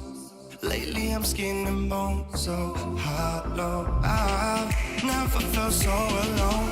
I need you more than you know, 'cause baby, you feel like home.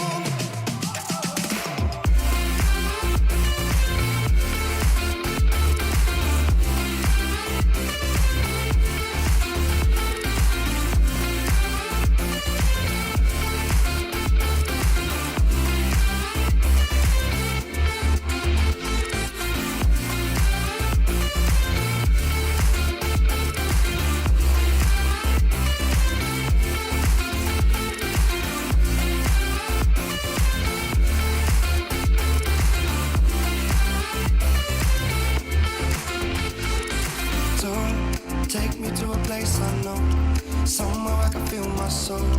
Lately I'm skin and bone, so hollow. I've never felt so alone. I need you more than you know, 'cause baby, you feel like home. It's hopeless when you think that you've lost. Oh, I will take your hand and we'll rise up from the dust. Oh, here we go, go, go, let us heal and grow. You won't be alone, we're unstoppable. Don't be afraid to show what we're going for. This is what we know. Here we come back to life, we're still breathing.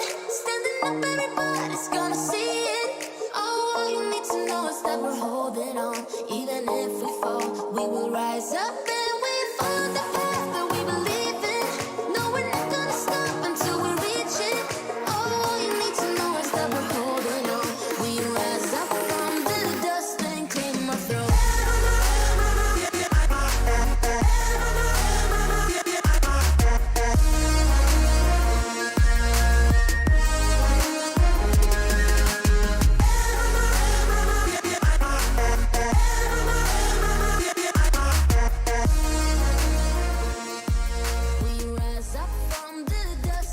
ESL 1 Road to Rio is brought to you in part by Intel, Mountain Dew Amp Game Fuel, and GGBet. We all have our burdens, yeah, but we just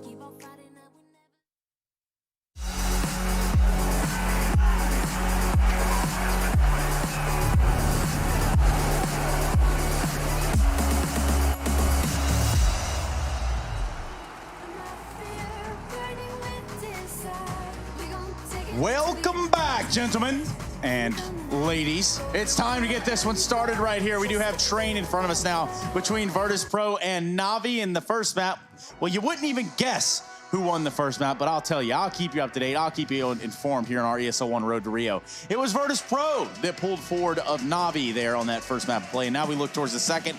Can VP close it, guys? The question on our minds, will they be able to shock the world in beating Navi in 2 maps? Well, Train, a map that is very, very comfortable to the Navi side. But VP, they are no strangers to the train yards. And after already surprising us with a victory over on Inferno, keeping that 100% win rate going, they look to continue in that fashion here on Train. The GG bet odds coming on through and still leading in favor of Navi in this series. They're going to need Train if they want to take us the distance and take us to dust. Yeah, rightly so. Navi's still favored here, I think, in this map. But VP, like you said, they have had plenty of games played on Train in the past. Obviously, the recent history hasn't been as favorable. But these domestic rivalries, we've already seen like the level changes, the game changes when you have this familiarity, and VP know what to expect against Navi. You would think so. Which is going to set up outer flashes here and maybe an Ivy smoke through the windows. Did get broken earlier on. Could always drop B, but with players outside of the T-Con as well, that doesn't seem to be the case.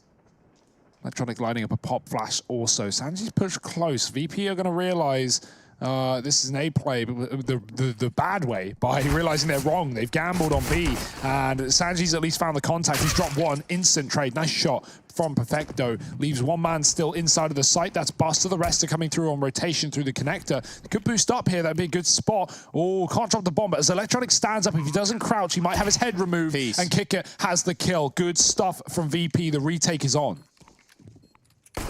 Step in the right direction. They find the kill just there inside of the site. Now just fighting for bomb. Train there in the number of 2. The Dren's going to slide out from connector late. This has gone horribly wrong for Navi. All 5 members being eradicated.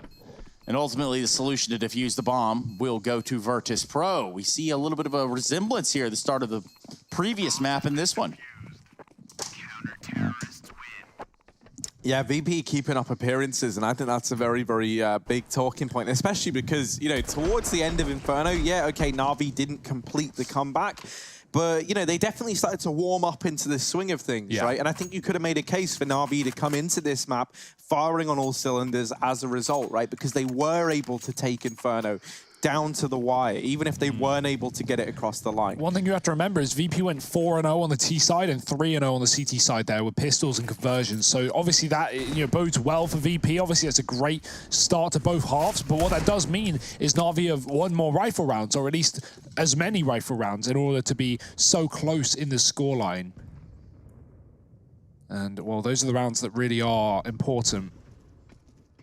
But pistols, they can set you off strong. They can put you in the right place. And the VP now armed to the teeth, taking on an ecoing Navi.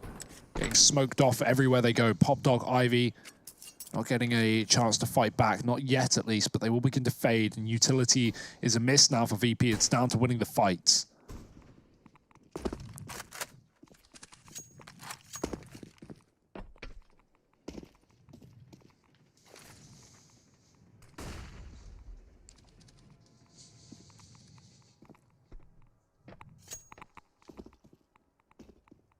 Easy does it for Navi in this one. They're not looking to go too fast. In fact, they might be looking to do the opposite of that, which would be going slowly into this round. Navi now setting up inside of main. Gonna try and keep my pacing on par with what we're seeing in the server. May as well stop talking then. And so now, 20 seconds left in Navi. Start to get out through main. Simple puts one in the brain of Sanji. And Buster is followed up on two as well. A Drain gets degged down now, and this round is well and truly in the thick of it. James does cross onto the bomb train, but Kicker coming in from the connector, but lined up by Perfecto. The Deagles managed to get the job done for Na'Vi. Their patience is rewarded with a round, and they immediately get on the board. Yeah, and that's just a testament to starting slow. You don't want to jackhammer it right away. You want to take your time, and get in there, and methodically and surgically get it done. Yeah, and Na'Vi do exactly that, right? In fact, VP once again over-rotate, as they did in the pistol. They gamble, and they lean towards B because Na'Vi was so quiet on that outer sight. And, well, there's the value of playing a slow round. Forcing over-rotates, and VP make the wrong call. They're now going to be left to a force. Kicker's actually pushed B and got a kill, but it already simples out of the yard. Not for long, only good for one. Traded by the Diga Buster, who looks to grab that gun from the sandwich. He's going to take a bite out of this round. He's not found that weapon yet. It's kind of deep in Olaf, and Perfecto's trying to guard it. Yeah, he knows. Common position, trying to find the angle. Buster's gone above. Perfecto's got the shot, but he's given away his position. Buster can fall off and away if he wants, but he's going to wait for the fight up close. Little grenade does a bit of a tickle. It almost blew the AK to Buster. Yeah. He's now even close. Oh, they're double wrapping him, and that there is an unsurvivable situation for Buster. Got there in the end. That's what Na'Vi are hoping to do in this round. 55 seconds left and looking to end in a B play after showing presence at the A side of the map. And all of this has allowed Boomich, afforded him a lot of map control over here towards the B side of the map. He can get set up to just cut off these rotations. And on the back of that alone, Na'Vi, they should win out this Force by War. Yeah, VP, they're going to realize, but they're going to realize too late. The only worry is Boomich can't really do anything right now. Like, if Kicker rotates, he could stop the bomb, but he won't. And now Boomich's position is so valuable. He can cut off Jamin's CT, he can peek the connector from the backside, or he could just kill these players as they save. VP looking to run away. Is there still that gun in the sandwich? That's what I'm wondering. Not for long. Sandwich found an M4. That's all right. But Boomich. Oh, he's coming. He is sneaking behind you. There's nothing you can do about it, VP. They might have to fight him here at the Ivy position. Pretty common saving spot.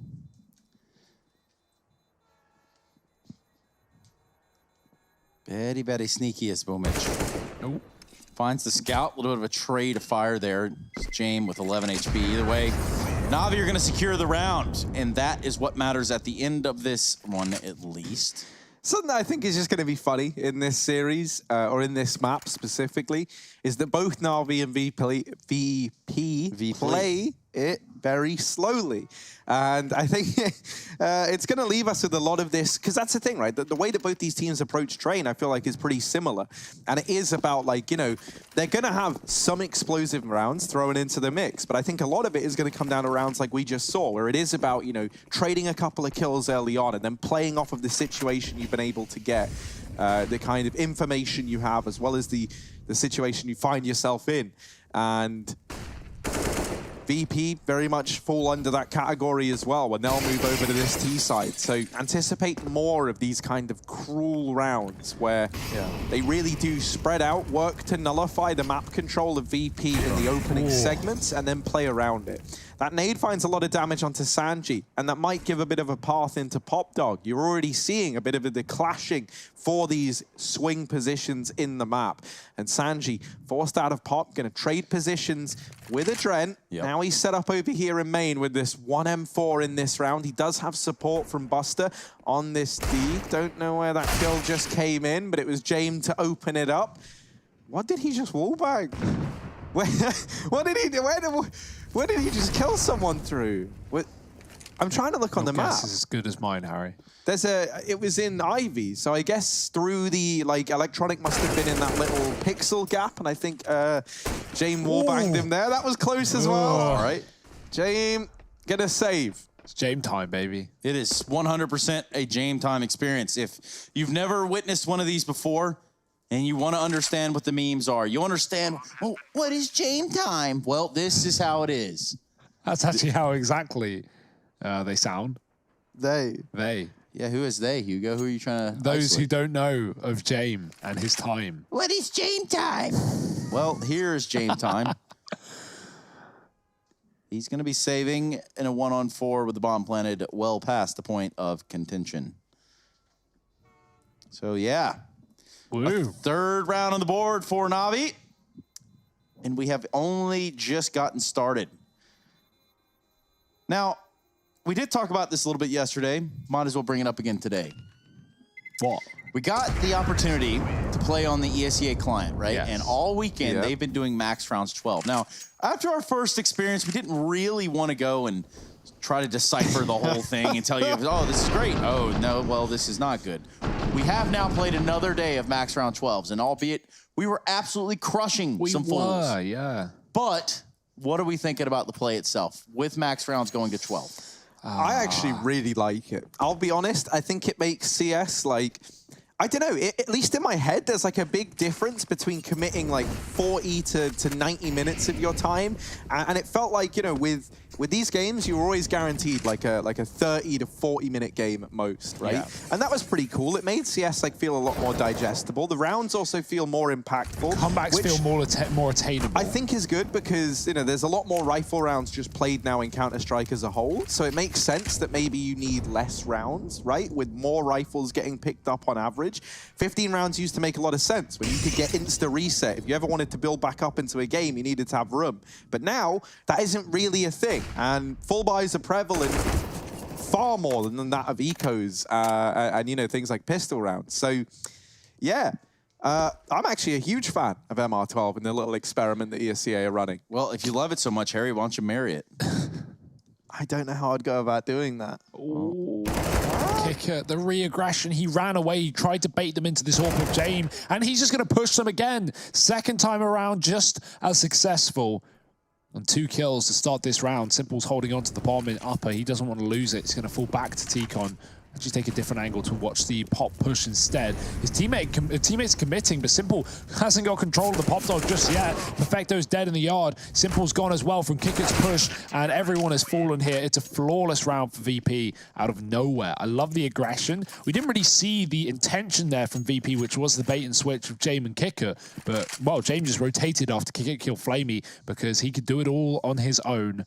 And I almost feel like we didn't get to see the intentions of Navi here. Obviously, the couple players being taken down in the halls going inward. Still, that leaves a lot of room to wonder, at least, as to what was going on there. I think they were going to hit inner, like late, or just come pop with those smokes, because we had a couple of T-Con players with some util, but the bomb was B-side, so Navi maybe wanting to put the bomb in a position where they could, you know, rotate between the two. You know, obviously, if you have box halls and you have pop dog, you can just, you know, quick swap A and B, depending on where you see the stack, where you see those defensive players, and VP, talking of it, have once again put the heavy numbers towards a B bomb site. They've never really been, you know, committed onto by Navi with the stack here, so they won't hold it for too much longer. James does rotate back into the yard that is open indeed. Ivy not being covered, but not needed to be in this round. And Navi inside of T-Con gonna start to get pressured. Perfecto, he's not bothered by the flashbang, but he is bothered by the bullets. And Adren, he's got a few more in his clip ready for this pop dog player. In his magazine, of course. Yeah, all right. My goodness, the weapons expertise that crawls out of the viewership base is truly unparalleled. At me. Don't at me, because I don't care. No, neither. What you can do is get at Flamey, because he's all by his lonesome here, just trying to investigate as to what's going on. Boomich, going to start to feel bad for him and join him as well. And you know what? We're going to make it a family affair. Electronics shows up. And Papa Simple. So the whole family's here, and they are looking towards this inside site. One flash going to go out, 2 flashes out. A response in the form of a Molotov down lower. Buster set up inside of the site. And while they may have gotten down lower, they really have not gotten anything done here. Except for Flamey, who has different plans altogether. He finds himself a quick 3K with this AK, and being one of the last ones alive, well, I say that the actual last one alive, he gets a bomb planted. 10 HP. Knows this player is going to be peeking from lower. It's James. He's already made so much noise. No James time in the near future. Oh, this is so annoying. No. for Flamey to deal with a team ace for VP. Wonderful shots from Flamey, right? Absolutely stellar. But it's not enough to find the round for Na'Vi. And where everyone on VP is pulling their weight equally, that doesn't feel like the same case here in the Na'Vi camp. Flamey had to do everything. That third shot onto Sanji is unreal. It's almost like, as well, not a VP retake it, right? And it's Jame holding Simple with the AWP in upper. Like, Jame, he's always scoped on the positions that you don't think he's going to be scoped in. Like, Simple goes for the fight there, and Jame is already ready for Simple to be upper with the AWP. Like, this dude knows what's going on. He's in your head. Rent-free. 3-3. VP back on the CT side. Na'Vi's money is in a bit of a state here with AKs, but no utilities behind it. They're going to try and fast play, or at least Electronic will. He'll get taken down early. It's a fake for an inner hit, though. Na'Vi threw a Molotov, and somehow they survive. Boomich gets smoked as he smokes Kicker, and the B side has been lost here. It's going to have to be a retake. New meta, Boomich doesn't ever buy a rifle. Instead, you give him a Tech 9 or a Mac 10, and he will get you the results. That is a promise from Boomich. Now, don't know if he would co-sign that, but that's a promise I've made on behalf of Boomich. He's been nuts with this SMG pistol combo. The moment we see him look like a bit more aggressive and a bit more confident in him just taking over bomb sites, he always seems to find success. Now, this round, it was a 2-on-4, and that's kind of why I was just talking around like nothing's going on, but here is the retake swinging on in. They deal with Jame, but will they deal with Buster? There's no time. Buster's got to retreat. Simple sees him running for the hills, and Simple is looking to take a gun out of this round. Instead, he goes down in the round. Buster does get all the kills required, just no time for the defuse. However, that's not as bad as it might sound, right? You kill everyone on the Na'Vi side of things in a game where they have just lost the last couple of rounds. And so this, in a way, is pretty good for VP, because the buy that Na'Vi are going to be afforded is either going to have AKs and be extremely limited, or they've got to take some downgrades in order to get utility. And on a map like Train, I really don't think you can afford to run no utility, so we're surely going to see a couple of players take that sacrifice. Kind of hoping one of them is Boomich. I'd love to see like Perfecto drop him a Mac 10 over or something like that, or someone like Simple, even they're on the same money, right? He can then drop an AK in return and get some utility alongside it.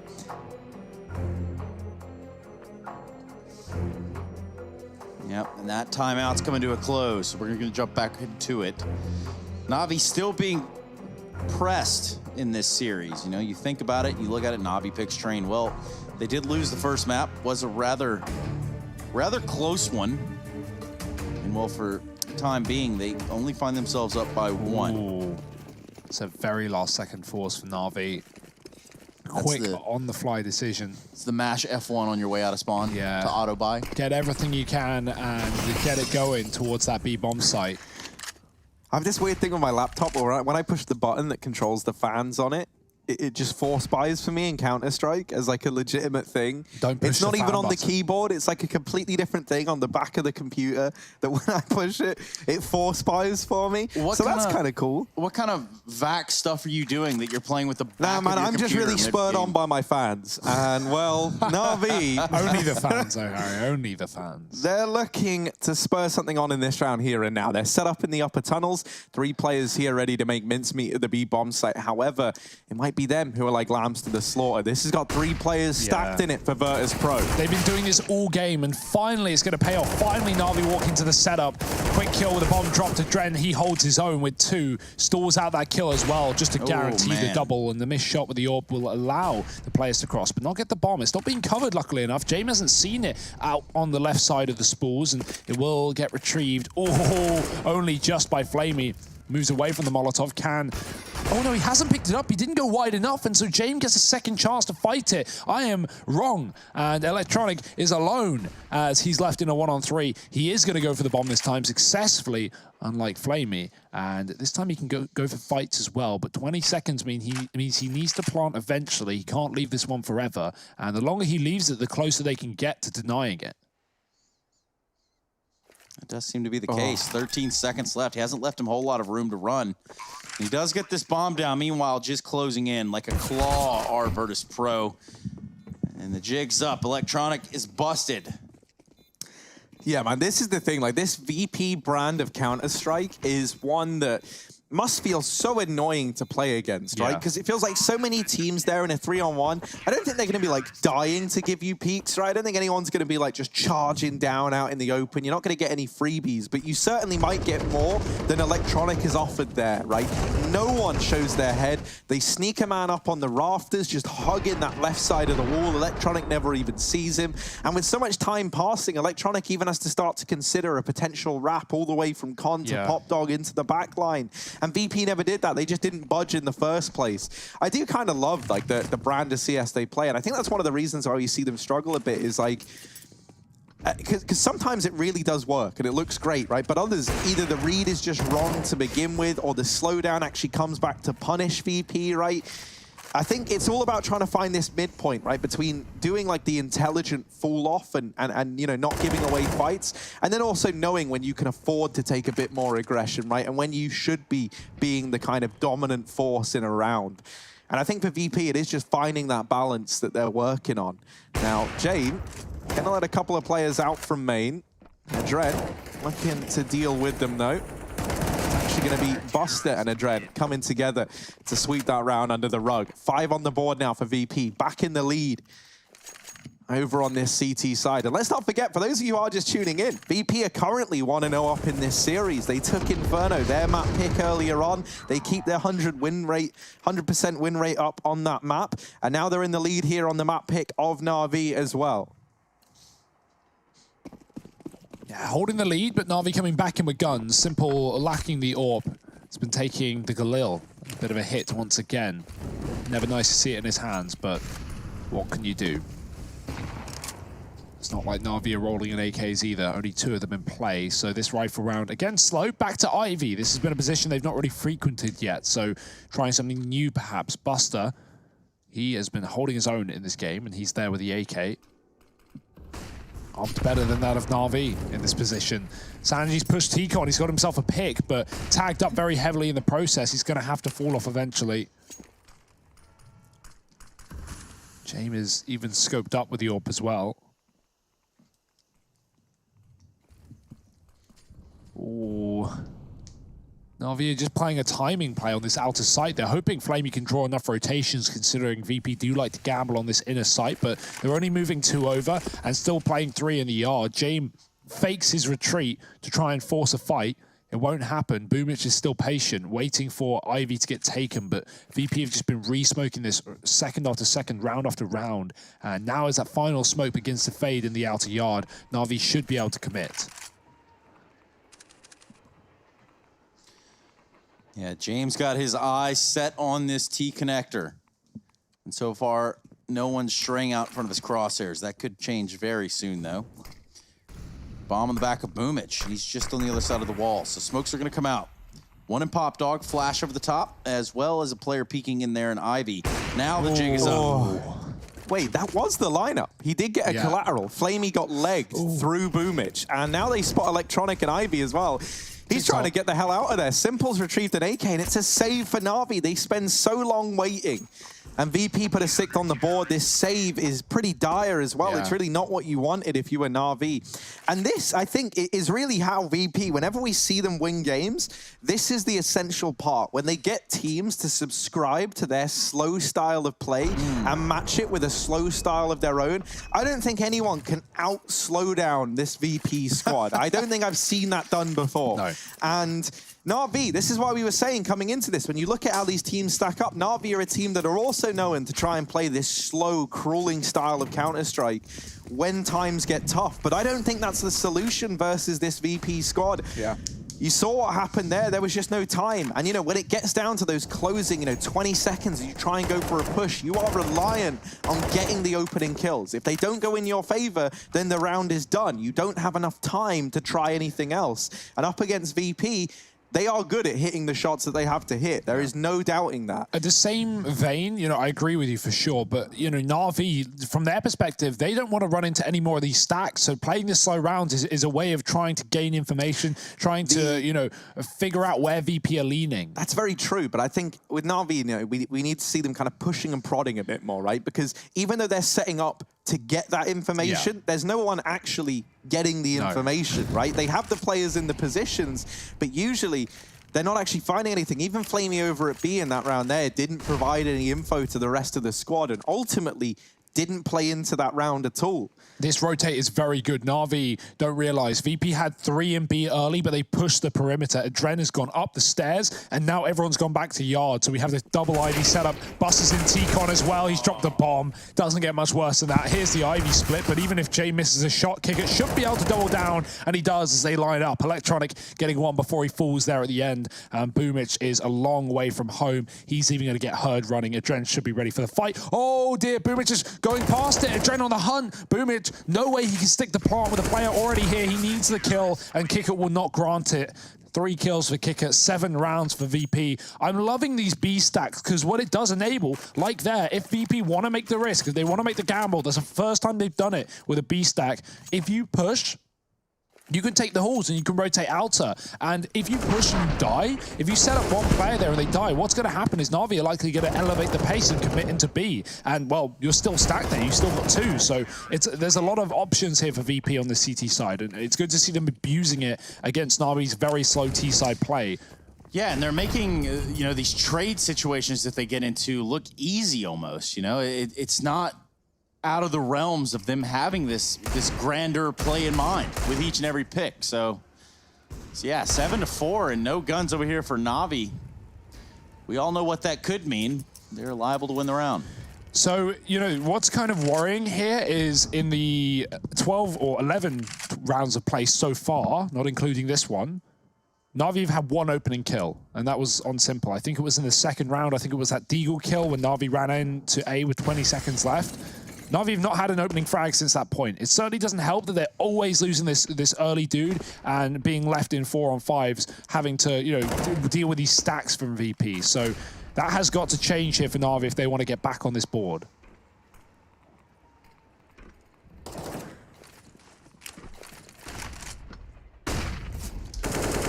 Buster. There we go. Another opening duel going in favor of VP. Admittedly, only up against the pistols, and this round now should get cleaned up by the rest of the gang. Boomich, where's this come from? He's going to deliver 2 quick kills, leaving Perfecto in a 1v3. Now, this is still a very, very impossible round for Perfecto. Yeah, I'm sure that's what you were going to say. That is exactly where I was going with that. An 8th round on the board for VP. As we expected, only pistols on the side of Na'Vi, so they get that one laid to rest pretty quick, pretty easily. We're approaching the latter stages of this first half, and VP fielding this big lead still.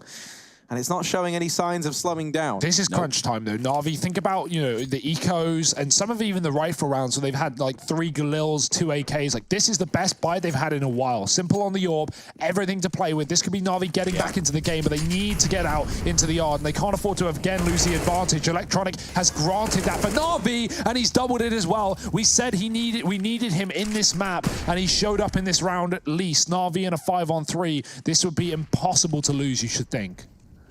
Yeah, keywords there, you should think. Now that's the beauty of Counter-Strike. We don't know. Electronic, ironically, at E-Box. The swing on the site player. That's a 3rd kill in the round for an Electronic that's done it all.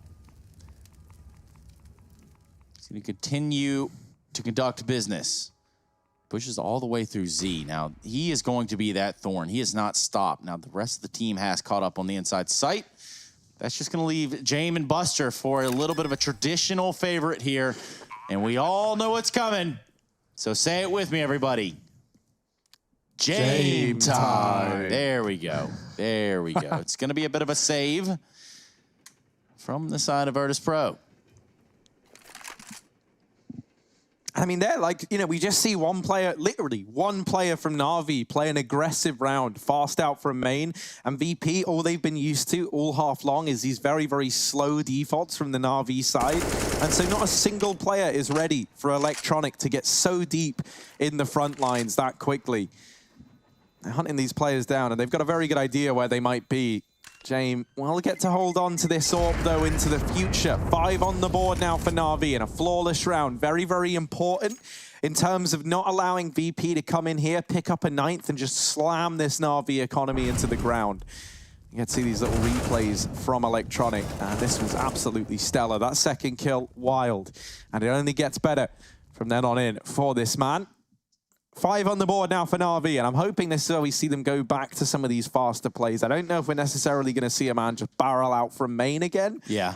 But I want to see them at least contesting for some map control early in the round. But, I mean, and it showed just how effective that was. Electronic just barrels all the way out there towards Sandwich. And, he gets a kill on a guy that can't even see through the smoke. So that's just the beginning of the tear that he put on in round number 13. What's good about that is if you're Na'Vi and you have a player like Electronic with a spawn for that kind of play and you set him up, you can take that round and you can set Electronic up to go for a hero play. If he dies, he's alone. You don't have to commit your entire team behind it. Na'Vi didn't in that round. They just let Electronic get 3 kills before they even pushed the bomb out T-Con. So yeah, let him look. Let him do his thing. He's again got a spawn. I imagine Na'Vi want to set him up, and if he is able to do so, then he can convert the round for Na'Vi. But that's what happens on the other side of the coin. Jame peeks back down Olaf, and he finds him with the AWP. You don't always get out alive on those early aggressive fights, and well, Na'Vi or VP were ready for it this time, as it does lose them the previous round. Perfecto gets tagged by the AWP as well, and Jame is on a bit of a tear right now. See, and now Na'Vi, this is every round they've been in, with the exception of the last. This is just the slow crawl where VP are gambling and Na'Vi just have to win their fights getting out of these choke points. And they haven't been winning the fights. They've been walking into crossfires. This time, that's not the case. It's just Buster. But I say just, this dude has been insane this game, and that's not going to change today. Boomich is dead. His teammate is too far away to trade. It's simple with the AWP and the bomb, playing safe. And Jame, anything but playing safe, pushed into main. Everywhere Na'Vi go, there's an uncomfortably close player from VP.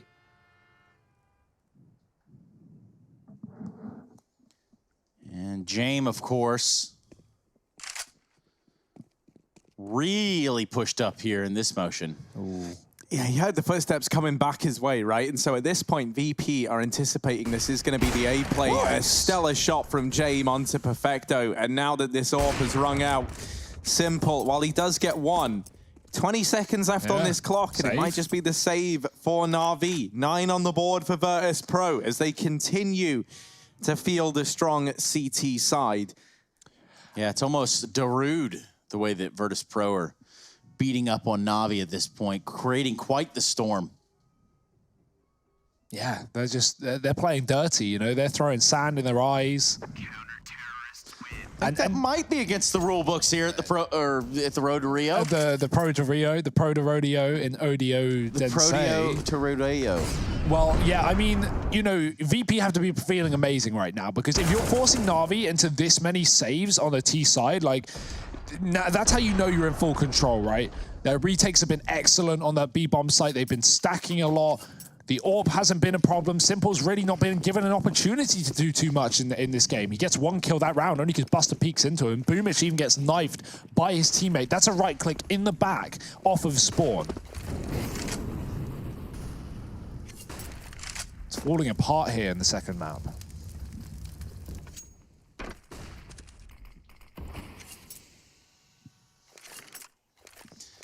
Yeah, this is just one of those games where the teams are utilizing the clock almost to its maximum.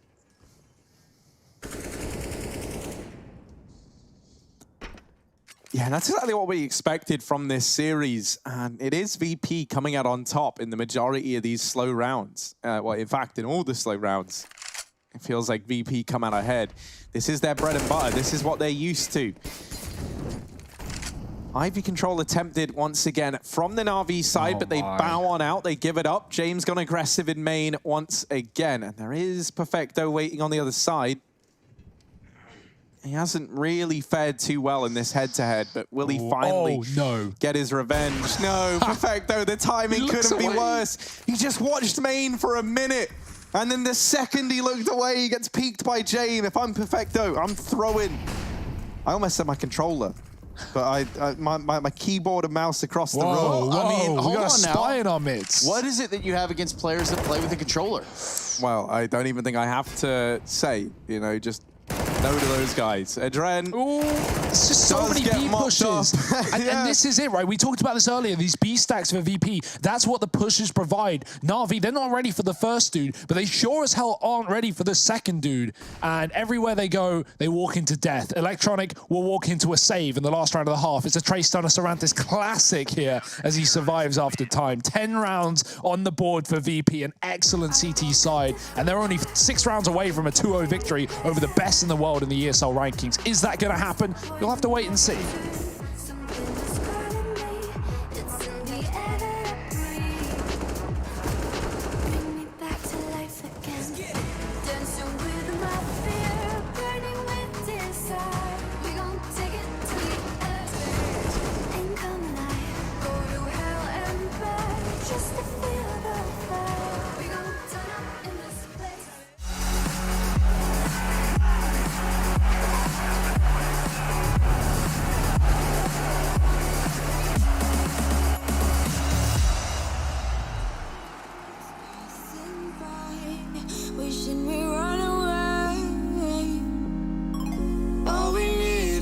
Passports, baby.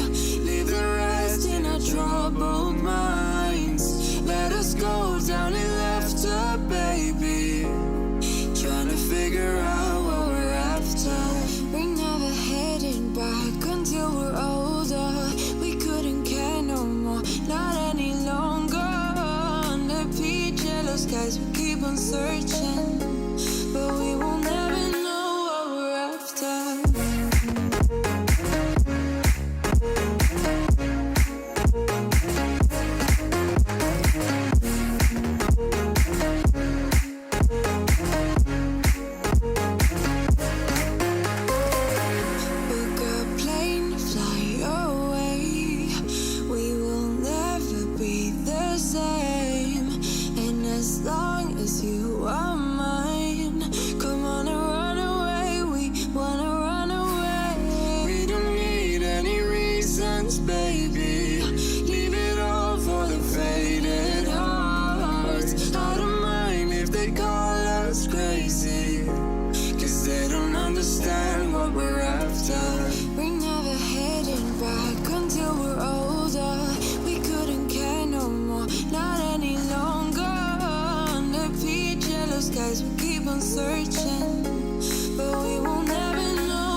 We keep on searching, but we will never know what we're after.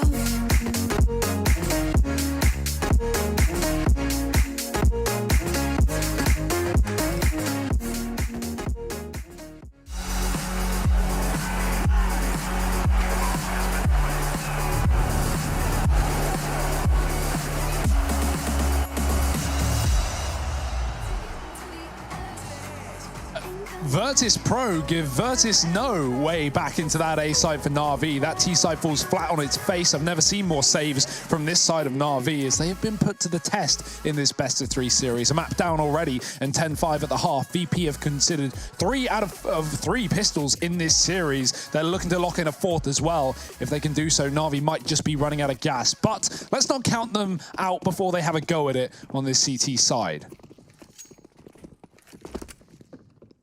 Yeah, you know, it's simple. Running a little raid boss here with the CZ and Armor. He's locking down the B bomb site, and this is where Na'Vi have elected to put the bulk of their attention in this pistol round. Now, BP set up with a couple of players holding on to this upper push, while the rest of the gang wait in main. A very, very slow pistol round here from the Virtus.pro side, as we've come to expect from this squad.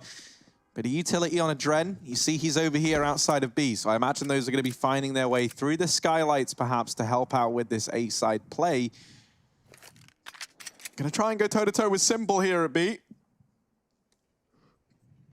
Oh, hello.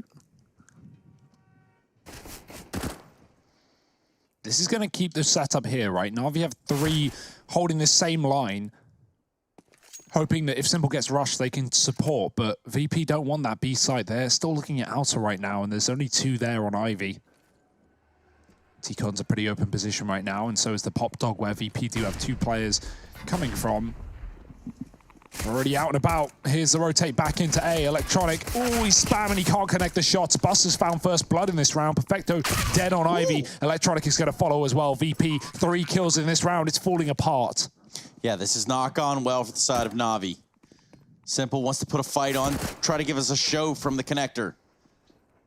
But so far, the wiser are Virtus.pro, electing not to continuously re-peek him. Where in which pending disaster does exist. Flamey's going to get some of a taste of that disaster. And Simple's going to vacate the option to go for the defuse at 6 HP. He hides in CT spawn. Ah, your legs get spotted first there if you're swinging that for Simple. I think James already knew it's a team ace, actually. So, yeah, nothing going the way of Na'Vi. That's 4 out of 4 pistol rounds in this series for VP. They converted 3 of them. Now, they did lose to the Force Buy in the second round for Na'Vi after winning CT pistol on this map, but that's at least the opening rounds of the half going their way. Well, let me put this right back at you, Hugo, because we're looking at both of these maps, both Inferno and Train. Yeah. And now, do we want to attribute the successes here so far of Virtus.pro just to Virtus.pro, or do we feel like Na'Vi are not playing up to their potential? I mean, that's always going to be the case, right? Like when the #1 team drops to the, a team in the top 30, you can always say Na'Vi are playing up to the potential, because if Na'Vi were playing at peak form, well, we know, we've seen what they can do. That being said, you shouldn't take away this game from VP because Na'Vi are, potentially underperforming. VP have actually had a really good game plan in this series. I've been really impressed by their stacks on the CT side, some of the calls they've been making. I definitely think Na'Vi have made it easy for them, though. And, well, we've not got many rounds for that to change. There's 31 kills on all of Na'Vi combined. There's 34 on Buster and Kicker put together. So there you go. Like, it's a very, very one-sided affair in that sense, right? And I think, that's quite telling of all the saves that Na'Vi were forced into over in that T half of play. Now, an anti-eco round on the horizon here in this one for VP, and this is one that they should be picking up, especially with a 4-man stack over at the outer bomb site. Perfecto is alone at inner. He does have this smoke, and he can use that as long as the timing's good on it to try and slow down this push. He drops that now as the play looks to come in, and VP, they just barrel straight through it. Simple, trying to find something with this scout, and he will delete a Dren. Perfecto is dig down Buster, and a follow-up onto Kicker. Sanji and Jamer, the 2 players left for VP, and they are very, very low on health. Perfecto continuing to be a nuisance with this Deagle. Sanjay gets deleted, and James is followed up onto as well. A bomb plant at a very, very least for Virtus.pro, but the defuse is going to come in. Upgrades across the board for Na'Vi. When you look at the weaponry that VP had, that is not a round that ever should have slipped through the net. There were next to no SMGs in play. It was just rifles across the board, and that is a huge upgrade for Na'Vi to get their hands on. You keep 4 players alive, you hold on to 3 AKs from that buy from VP. This could be how Na'Vi get back into this series. For sure, yeah. VP not really focusing on the plant there or the site. They just go out and try and take dry fights against the scouts, the Deagles, and there's just so many numbers there for Na'Vi that it's not going to go their way. Yeah, it won't. But speaking of going your way, well, it's gone neither of their way there towards the very end of the second map of the series of Espada versus Simon over on ESL _ CSGO C 15-15 on Mirage. Currently Norbert, Harry's, idol really, going 27-20 at this point. That's with classic Norbert right there. I absolutely love him, man. He is a great player 5 and 6 in opening watch. duels. Just saying. Oh, Kicker just got deleted. He had a Zeus as well. He was trying to be cheeky, and, well, no one's cheekier than Boomich, so that's kind of what you get. Sanji boosted up with this Deagle. Ooh. Does deal with Flamey. Uh-oh. That's not good. Boomich here, cleaning it up. Gets the round back under control. Everything's fine.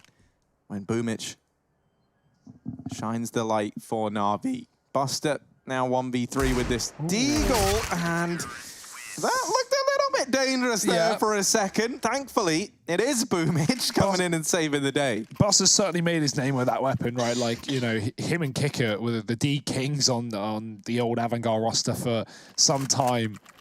And Buster, I've seen so many highlights from him with that gun. And right now, he's really in a highlight game. 20-8, Kicker close behind. Na'Vi now coming in with, oh, sorry, VP rather, coming in with guns. Na'Vi have the AWP. And it's the first rifle round of the half here. VP looking to make it a statement early. Yeah, big round right here. If VP can pick up and start to gain momentum, then we will not have to go to Dust 2. But if Na'Vi win this map, that's where we're going to find the conclusion of the series. Na'Vi actually hold on to a lot of Molotovs early. I thought they would throw them in main, but they don't, and that just lets VP get out for free. It's a delayed play anyway, but Na'Vi could have stopped it. Yeah, these grenades being used quite well. Electronic, I don't think that they expected him as close as he was, just outside of the E-box almost. James able to get the trade, and that makes things all right in the world of Virtus.pro. 2 versus 3, James and Kicker.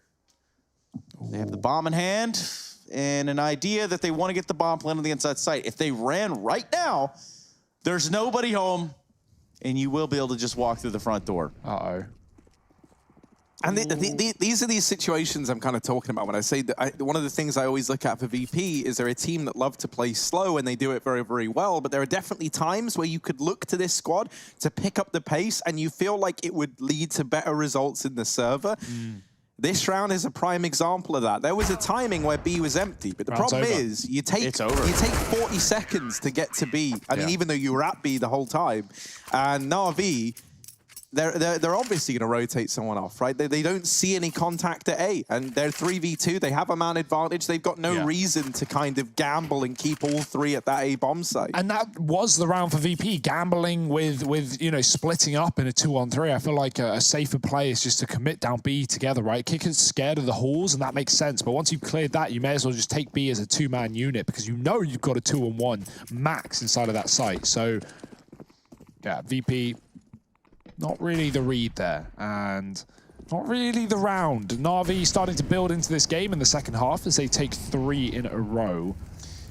Yeah, just Glocks here for Virtus.pro. They got the Deagle and the P250 out here on James and Kicker. Any kills would be good. A bomb plant, even better. But neither look likely.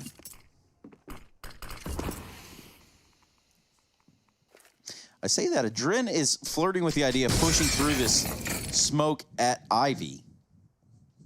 With just a Glock, not entirely sure what's on his agenda. Oh, no. But I say that, and the Glock actually ruins Electronic. Yeah, but here are all these equalizers. The bomb, meanwhile, though, you'll note, it's belonging to a guy called James. Now, Plant, maybe. I don't really know what that was about. Hello, James? Yeah, I'm not sure about that one. Could have actually had a bomb plant there. What's on the site now? Like, you know, at the end of the day, you've got to realize, if you're there, you're gambling. Yeah, that's your entire round. You sent 4A and the bomb B. Like, you know, yes, you can go and stick it and get shot. That's part of the risk. Like, if you're playing around the plant, play for the plant, I would say. But whatever, it doesn't matter. They have money, and it's still there for VP. Definitely trying to overcomplicate it in these last couple of rounds for this T side, and that could be the death of them if that continues. Perfecto has pushed up on B, but playing the smoke, Kicker is aware of the possibility, and he won't let him get away with anything early on. Grenade goes too deep. Perfecto will now play around the smoke as it begins to fade. And he's still got a one-on-one here. Splash is good, though, and Kicker's going to take him down. Still a man inside of the B site. That is simple. Not a man you want to mess with. James going to have to smoke the Molotov and just get out of this position. Leaving Ivy now, or at least one of them is. Sanji's going to hang around for a little bit longer. This is a good start for VP. Where did they go with the man advantage, though?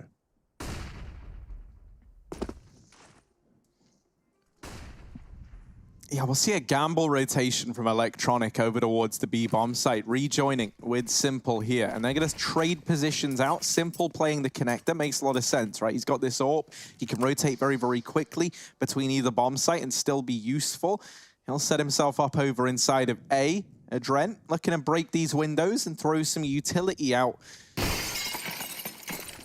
That's going to be that con smoke going down to help with this B-side push. Sanji does drop Flamey and Ivy, and that keeps this double stack over at the A-bomb site that much longer. The mollies, the smokes have all gone in towards B, but no push on the back of it. That leads Electronic to believe this is a fake. He sees that util, he sees a kill at Ivy, and Na'Vi go, well, no one's pushed. It's a fake, but it's not a fake. It's just VP going very, very slowly. And now they get that bomb planted. Yeah.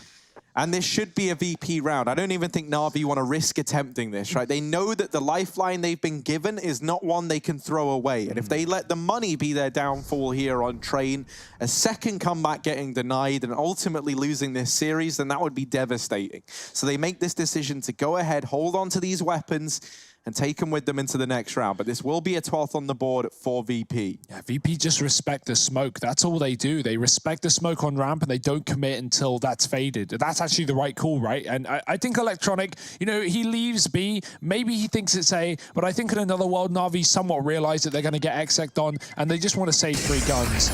If Electronic hangs around there and doesn't get a kill or just goes down instantly, that's a very costly round for Na'Vi. And so they do just save. Obviously, they could buy anyway, really. They could lose all their players and still afford. So it's not a huge worry for Na'Vi, but with VP finding the first rifle round on the T side, they can begin to build. Key player being Kicker with a kill in that round. But it's Sanji on the Ivy lug that I think that gets that big rotate kill that does force Electronic out of B and give VP that free sight. Now, 12-9, and the AWP still remains in the hands of Simple and Jame. We're going to see if we get that head-to-head. The smoke on E-Box has actually missed. It's gone on top of the lip of the Brown train, and that shows legs, well, really on both sides.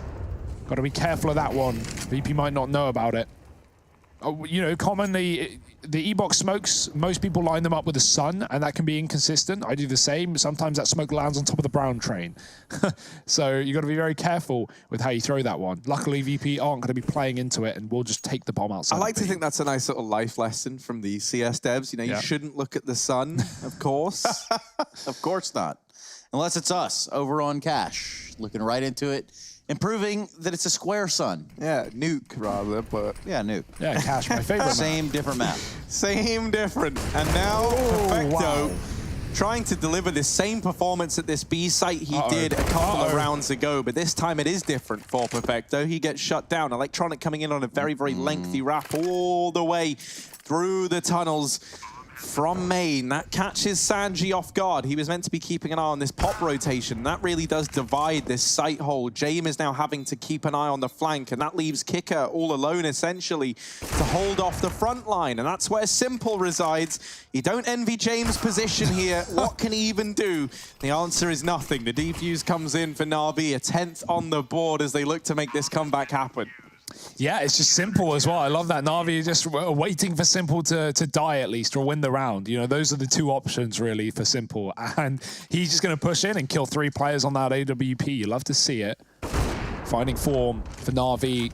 Finding 10, most importantly, and building into this game as they did Inferno. It was a little bit too late that Na'Vi came alive in that map. A 15-8 scoreline. They make 13 rounds, but they still lose it. This one I would just love closer. to see a change of pace from VP. Yeah, fast round. And this is something that they don't really ever do, especially not on a map like Train. You know, it is very much just these slow plays. But I feel like everyone knows VP as this very patient team. How else do you catch Na'Vi off guard if not going fast, right? I get wanting to play your own game.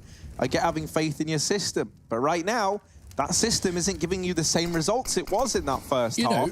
And so there might be a time in the future where we can look to see VP pick up the pace, just to even attempt it in one of these rounds. Na'Vi got 5 rounds in the T side. One of those was Electronic running out main, getting 3 kills, and then VP, and then Na'Vi following him late. You know, like you just do that. Set up a spawn player. Set up Buster or Kicker to run into the site with a sandwich smoke, with an E-Box smoke, and with a torrent of flashes. And if they can get a kill or 2, even if they get traded, it's going to provide huge opportunities and openings for VP. Because Train can feel like if you don't take a fight in the opening 30 seconds, you get into a spot like this, getting that first kill on the T side can be so hard because Na'Vi just don't have to give it to you. Look at it. Adren's trying to find one. Na'Vi just jiggling and playing for info. They're double stacked B. They're prepared for wherever VP go right now. The AWP's watching Ivy, or one is at least. And yeah, Flamey on that as well. So VP running out of time. 30 seconds. They've not done anything in this round. And Na'Vi haven't really adjusted the setup. 3-2 and 20 seconds. VP, is this going to work out? Yeah, this is essentially like playing the start of the round, but now with 20 seconds left. They just full on commit to the A site. They try and get out, but there's already rotations here for Na'Vi. And this one's fallen apart for VP. Sanji is trying to deliver, but there's just no time. And the best thing he can hope for now is that he goes down. And thankfully, Flamey will give him that wish. 11 on the board for Na'Vi. And yeah, I mean, this has always been a VP problem on this map and on a good few maps, right? Where it does just feel like they've become a little too predictable. And me as like a person, I have a real issue with teams that do things like this, where they kind of wait for a minute and a half, hoping that the other team make a mistake. Now, Na'Vi, as Hugo said, they don't have to fight you, but they're not gonna fight you. This isn't a team that's gonna give you those freebies, especially not with the precedent you've set of just sitting around. And so what VP are left with is essentially an A rush, the thing that they could have done a minute and a half earlier, or even, you know, 30 seconds sooner to leave them with a minute, and they just run into a stacked bomb site. Yeah, and that's the difference, right? Na'Vi are close. Na'Vi are pushed up. They have Olaf, they have Sandwich, they have E-Box, they have all these lines of sight, and they know where people are watching and what they're watching. So they know about the crossfires. If you play that round off of spawn, you can catch Na'Vi off guard where they're setting up and they're trying to establish who's covering what. Now, on the other side of it, too, it's you know, not only you play against the clock there at the end of the round, you're also playing into a Na'Vi that knows Virtus.pro looking for those fights. They're not giving them to him. So ultimately, Na'Vi just also have that clock in the back pocket, sort of like all CTs do all the time on every map. This might be the faster B play. I don't think it's going to be a rush like immediately upon all 5 players getting here. I imagine they're going to wait it out, especially with Perfecto holding some utility. But no, they might just go right through. And I kind of love that. This is not what VP really do ever. Will it blindside Na'Vi? It does deal a lot of damage onto these players inside of the site. And a bomb plant could be found. That was until Electronic dealt with Jame running up on the rafters alone. Buster is now thrown into this in a 1v4, and he will get shut down. They get some presence in towards B. They have an opportunity for a bomb plant, but the bomb gets dropped at upper, and from that point onwards, the round kind of falls apart. Yeah. It was only pistols, and so I hope that wasn't the only foray into like a fast round that we see from VP before this game is said and done.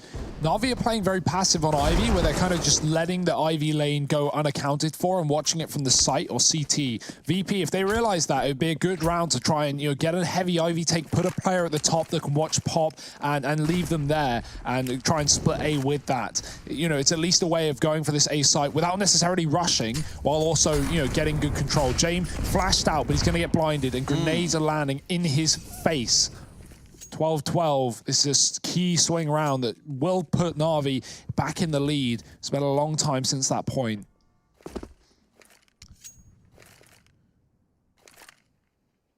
And VP just defaulting. 2 outside Ivy, 1 left there on his lonesome is Sanji.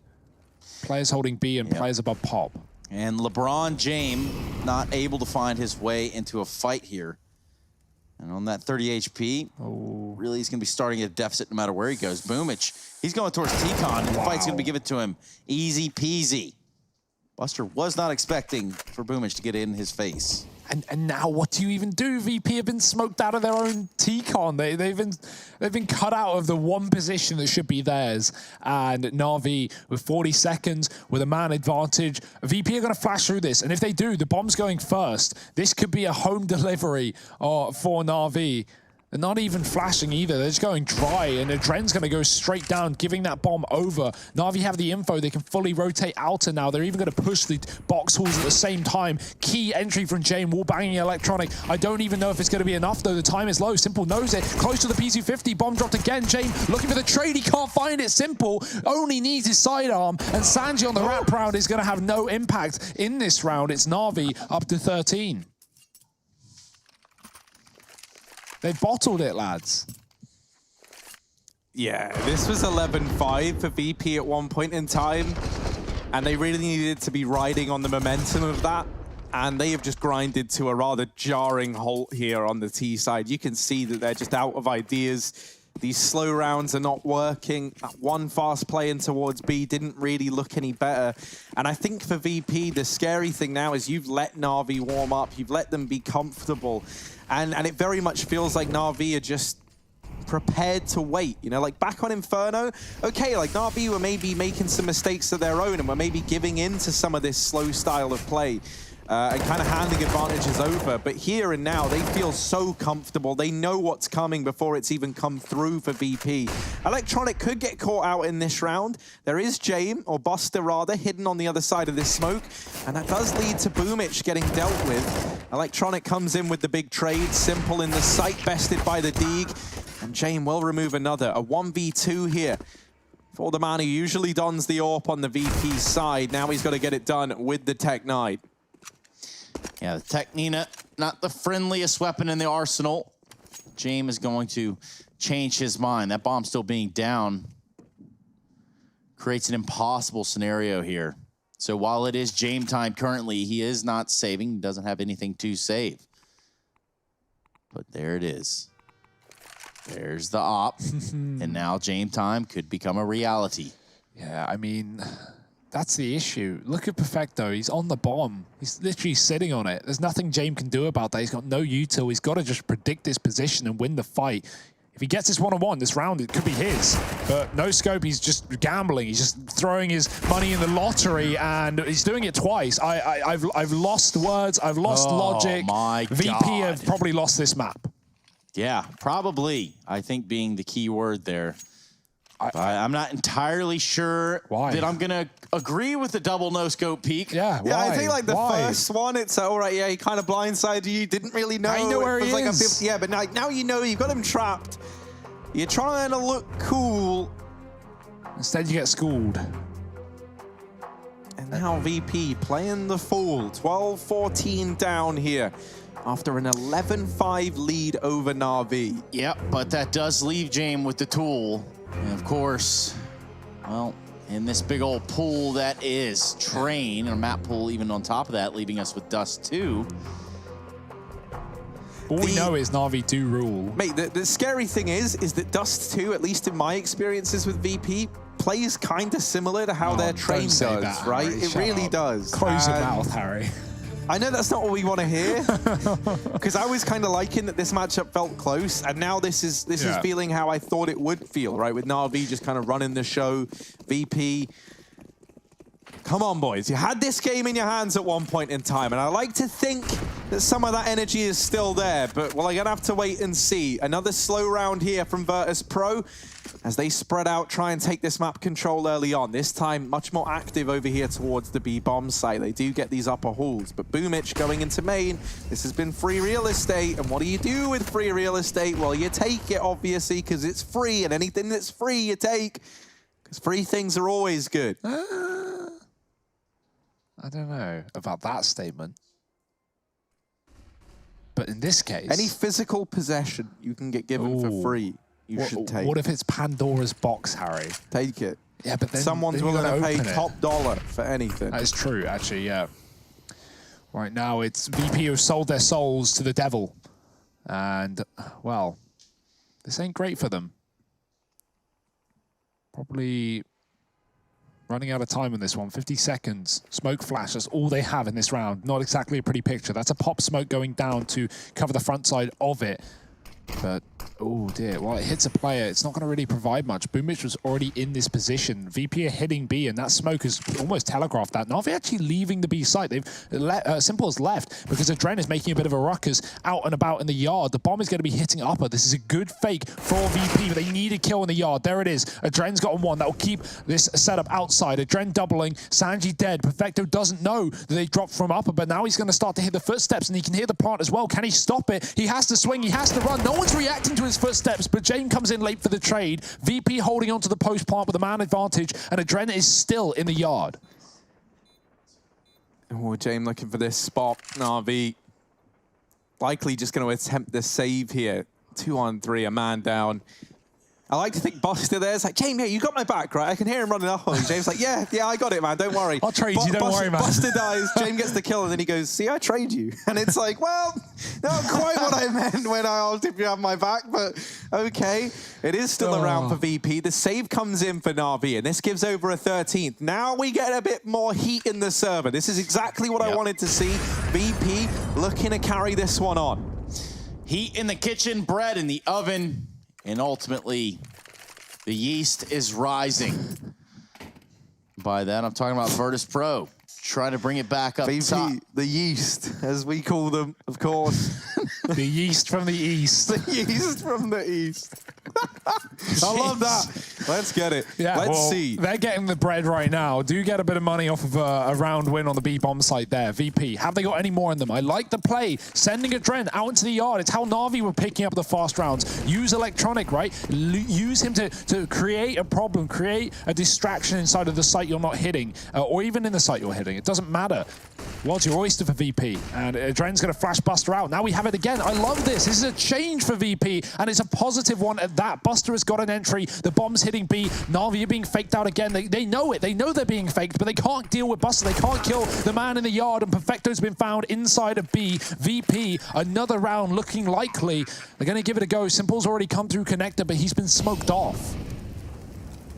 And this might have to be another save for Na'Vi, because this isn't kind of the same scenario as the last round where it's like, yeah, you could go for it. Yeah, you could save. You should probably save and plan for the future. Well, now you've got to plan for the future. And with that kill found onto Simple, that is a huge deal for VP. Yeah. They are wrecking the economy of Na'Vi, and they might have taken this one back into their hands at the very end of this map. I am so happy that literally out of nowhere, VP have decided, oh, guys, hang on a moment, we can play in the first minute of the round. And then they send Buster outside, and look at what he does. You've got so much talent in this squad, and I'm glad that they are just kind of saying, all right, play off your intuition, get outside, get us some kills. It's as simple as that. And that is all it takes for them to find back-to-back rounds and now tie this up heading into round 29. A reminder for those who maybe didn't join us in the first half, this was a stop. This was a 10-5 for VP. They found the pistol. They didn't convert it. Na'Vi have been pulling things back with a streak of 4 before VP found a round, and then a streak of 5. Well, now VP have doubled down after said 5, and Na'Vi's money has been left in the dirt. That save, Harry, you talk about it, it needed to happen. Simple had 7K, but he also had the AWP. It would have meant he could drop 2, maybe even 3 guns, but he loses it, and he's had to repurchase the AWP, leaving his teammates with nothing. It's worth the investment, but now VP are rushing the A site. They're addicted to going fast out of nowhere, but it's gone left and right. Simple has put up 1. VP, no holes barred on this A site take. They really just run the gauntlet. They get this bomb down. What is a bomb plant in the first 30 seconds? My mind is blowing. I didn't think it could happen, but it has. And now with this bomb planted, 14-14 on the board. VP trying to take this one to match and series point. Na'Vi on for the retake. Buster posted up at the back of green. He's got himself a smoke to work with. That nullifies the Ivy position and gives him even more freedom of movement. Perfecto all alone in the blink of an eye. Does dig down Buster. Doesn't spot a man crossing to the bomb train. Sanji might have this round dead to rights as a result. Perfecto tries to get away, and Jane plucks him from the sky. VP, match and series point. No money for Na'Vi. This was 11-5 in favor of VP, and Na'Vi, they pulled it back. They went 14-11 up. And now we might have VP be the team about to run away with it. It's Inferno all over again. It's Na'Vi climbing back. In that game, it was Na'Vi coming back up against 15, right? So 15-8 to 15-13. It was close, but they couldn't get it over the line. And that's the danger of being up against 15. Well, in this case, VP didn't have 15. Na'Vi pull up to 14, and then they finally start to lose rounds. It's a horrible way to go out, and it's left Na'Vi with nothing for round number 30. Overtime is still a possibility, but they are going to need to fight tooth and nail with only teeth? I don't even know what word I'm saying at this point. And nails. There was a joke in there somewhere, but I think the joke is this game. Teeth now, that's not just 1 or 2 teeth. It's like sheep, teeth. you know? You pluralize sheep and they become sheeps, right? That's how it works. Yeah, man, sure thing. You keep on counting those over there, and we're going to jump back into what could very well be the last round of the game. Just pistols, 1 SMG here on Electronic. This could not be any worse of a last round of the game. And now, this is the perfect time for VP to go back to being little goblins and just hiding around the map in all these little positions. Na'Vi, they've been conditioned to be concerned about rushes in these last few rounds, and they've only got a little bit of utility into this round. So if you get that out on the VP side and then you leave it late into the round to go for a site take, right? There's no utility for Na'Vi, and you can get this one in the bag. Aggression into main from Boomich again, and at this point, he now knows that VP are running this slow default again. He's got this foothold that he's had in every one of these rounds that VP have played slow. But there's a response from Buster. Nade actually doesn't do any damage, really. Looked like it was going to be a little bit harder hitting. Boomich still afforded this aggro position, and he's got Electronic tucked in behind him with an MP9 to play this trade game. You'll note that Electronic is looking into the wall. This isn't some like malfunction. Electronic is working just fine as intended. He's playing anti-flash over here at main. Speaking of anti-flash, Perfecto wished he was playing anti-flash. Kicker able to find him, but Simple is here. Adrena's wrapped round, and he does best Simple in the head-to-head. Sanji dealing with Electronic and Flamey to try and save the day, but he's all alone. And VP, they've done it. It takes the full 30 rounds, but they get it over the line. They make the adjustments when needed, and everyone answers the call in the server. They get it done in 2. Besting Na'Vi, the heavy favorites here. Virtus.pro take a bow. That's all for now. We'll be back in just a moment to break down the madness that we just saw on our screen. Sarah!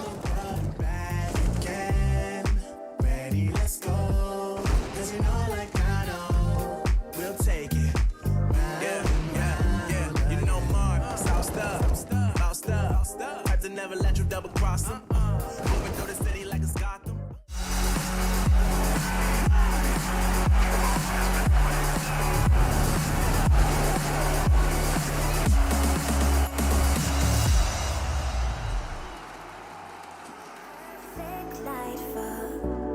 That's when you can see all my flaws, and I could tell you don't mind that. Oh no. You said come a little closer. Come here and I can show you.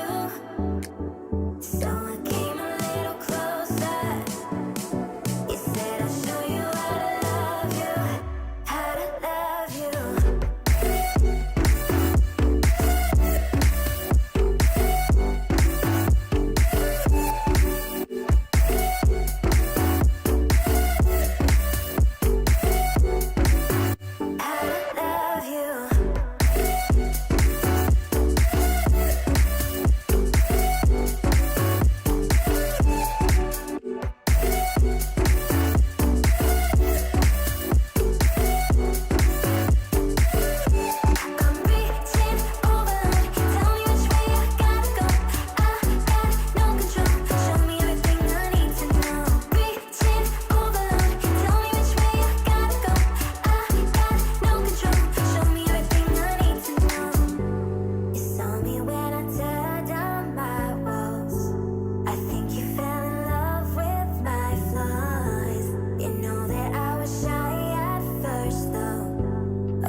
Sarah, I hurt myself today trying to make the pain go away.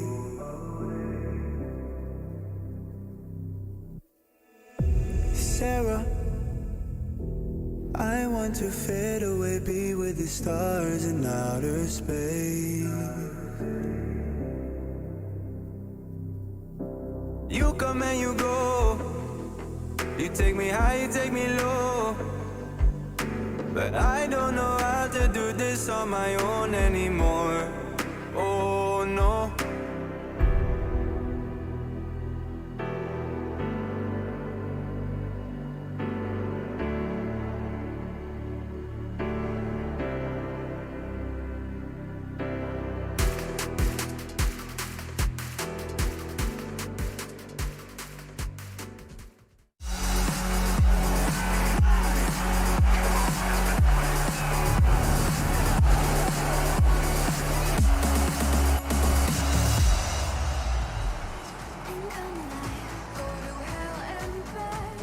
And you wouldn't believe it if I told you it backwards and then forwards again 2 times over. It's going to be Navi losing to Virtus.pro in 2 maps. Not just 1, not just 3, but 2. It only took 2, and it was on the back of some weird individual plays here from the side of Virtus.pro. Welcome to our Mountain Dew Amp Game Fuel post-match, where we go over everything and even have that opportunity to talk to the winners at some point, which I can almost assure you is adrenaline. Now, on our side of things, let's begin to subside some of our adrenaline and talk about how this game just became that much one-sided at the very end. Oh, well, it was quite the series, right? Like, it all starts over on Inferno. We obviously had the side of VP picking that one up. Then we get into the train yards, and things are looking good at first for VP. They 10-5 the half, and we're sat here like, this is looking impressive. And Navi, they're not adjusting to it well. This slow play on the CT side, very, very passive, very reserved back in the bomb sites, and it was working brilliantly for the VP side. But then we saw that second half come in, and I don't know if anyone remembers the second half. It was quite long, and it was quite back and forth. Quite slow. And it was, yeah, it was a very weird one, right? Like VP,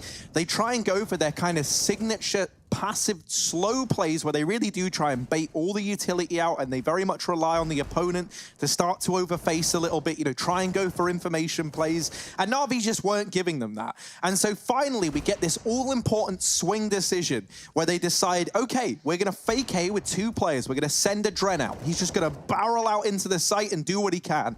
And while Adren is doing his thing, the 4 of us, we're going to go B. We're going to fast play into that bomb site. And from then on in, we saw them rinse and repeat that strategy back to back to net them 2 rounds, taking it to 14 all.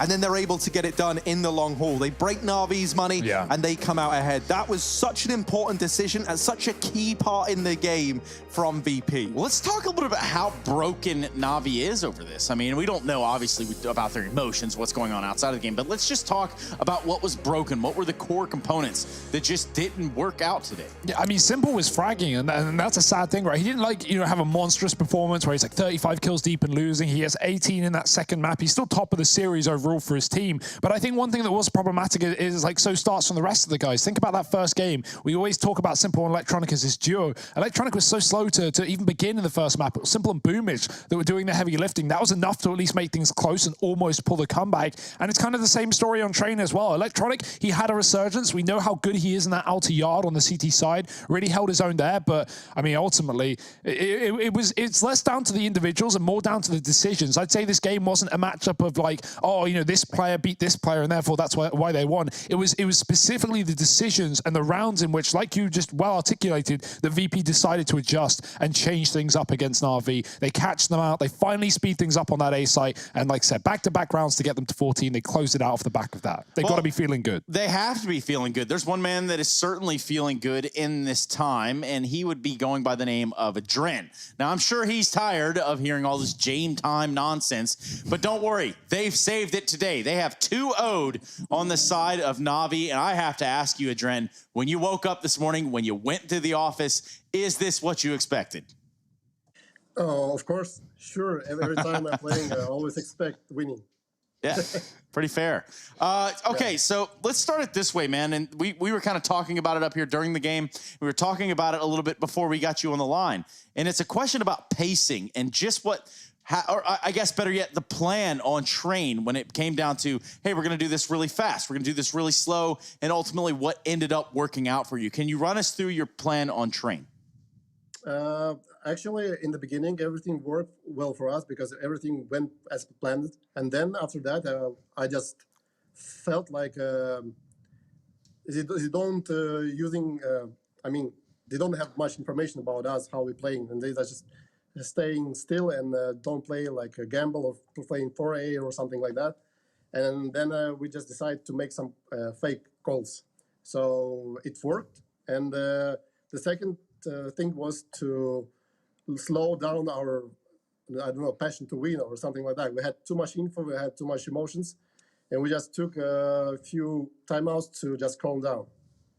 Well, that's yeah. I mean, it worked out after all. Congratulations, Adren. One question I wanted to ask, that's something that affects everyone here, obviously, is we're playing online. How do you guys find the online stage? Do you prefer it to LAN? Do you think it benefits your play style? What's the team's feeling on online Counter-Strike? Online Counter-Strike definitely is different because a lot of teams playing not like they usually play on LANs. So same as us, I think we're playing much better when we play on LAN. So we're just getting used to play online right now. So we had a lot of problems playing online or practices, but now we fixed this moment with the practice, and now we're trying to fix with our online official matches. Wow, yeah. I'm kind of curious, right? So with this VP squad, one of the kind of like signatures of it is you guys do like quite like a slow game plan with kind of an explosive ending based on where you find these kills and what kind of information you get. I'm just wondering, like, what is your reason for that kind of being your go-to in a sense, right? Like, what kind of merits do you put on a slower, more reserved play style in the beginning of the round? This is what I'm just built in the beginning when I become the in-game leader. I just want to slow down our pace. When we played as old Avangard, we just played a lot of fast rounds and tried to make some trades. But right now, I'm just making sure that we are getting the control of the map. We know how our enemy's playing, so we're just playing with the information that we get during the slow round, and we just can like. We just figure out how they are playing on their defense and so on. So this is my point of view of my play. Yeah, which is, you know, something that we keep an eye on, certainly. Now, for the last question I have for you is this, Adren, and it kind of goes on the back of you bringing up that name known as Avangard. Now, you know, formerly with Avangard, you guys did find quite a bit of footing. You even went on to as far as the grand final in a major. What changed after that? You know, and I know you work with some younger players. Was there any sort of, you know, highs that you fell down from after that? The thing is, nobody knew how we are playing. So right now, everyone can focus on us because we reached to the finals and then we won the Blast. And that means they have to focus on us much more than they focused on it before. I mean, they're watching teams, they know how we're playing, our game style. So it wasn't on the major because nobody expect us we're going that far. Yeah, and I think that's exactly what it is. I appreciate your time, Adren. Moreover, I appreciate your honesty, and I want to congratulate you on beating up on Navi on 2 maps, and I'm sure we will be hearing from you in the very near future. Thank you. See you guys. Adios. Yeah, so simple words right there from Adren. Now, what did you learn from that one, Hugo? Yeah, I mean, you know, it's nice to get a bit of an idea as to how they like to run their game plan in the sense of like moving away from this typically CIS Counter-Strike, which is fast, which is aggressive, which is what Avangard really made their name, you know, with at one point with this old Kazakh roster. So yeah, okay, there are merits to slowing down, especially in the current meta CS. I think we are now speeding things up now that the Krieg isn't as formidable, of course, with CT just holding long angles or T's playing around, you're just holding for picks, basically using it like an orb. But yeah, it's good to see VP adjust in that game. I was getting worried, man. Every time I watch this team, I get worried because it feels like they have, you know, they have it under control. We talk about this a lot, Harry, when we talk about VP off camera. They have it in the bag, and then they often blow it. But VP, they adjust, they make the changes they need to, and they come out 2-0. They look really, really good. Navi's certainly underwhelming today, but that's because of VP. That's because of their game plan, and I think the credit needs to go their way. Yeah, and perhaps we'll continue to give that credit. Group B is where we find ourselves currently, and with the conclusion of that matchup, we can take a look at the scores all around, or at least the standings for Group B. It's Pro 100 out on top. That means simple as well. I don't know if you knew that. It's Pro Sto. 100 is Sto, and Pro Sto together is simple. So I guess in a way, like, simple is still top in the board, but yeah, not in the way that he would like here. Navi actually needing a whole new page to bring up in the standings as they fall now 1-1. Yeah, they do that. Now over on the Group A side of things, we could talk about that just very briefly. It's featuring Windstrike, Spirit, and Amiga, Gambit, Youngsters, Fours, and Unique. Unique, the lesser of the group. If we're thinking about, you know, polar opposites, you put Windstrike up here on the very top. Then you look down at the very bottom, there's Unique. Everybody's kind of falling in line there. Spirit, one of the favorites over on that side. And currently, if we take a look at the C stream, you're going to see that of Simon Gaming and Espada over there on Overpass, guys. Now, what do we know from watching Espada yesterday? Oh, man. Well, so I think there in that game, the guy to be keeping an eye on is probably someone like Dexter. He really impressed me, you know, and even when we got to speak to Blade, he listed him as someone to keep an eye on in the CIS region, right? And I think he's been looking great in the server. He's been churning out some very impressive numbers. And even versus the best teams in the world. Not choking in any way, unlike me personally in that moment.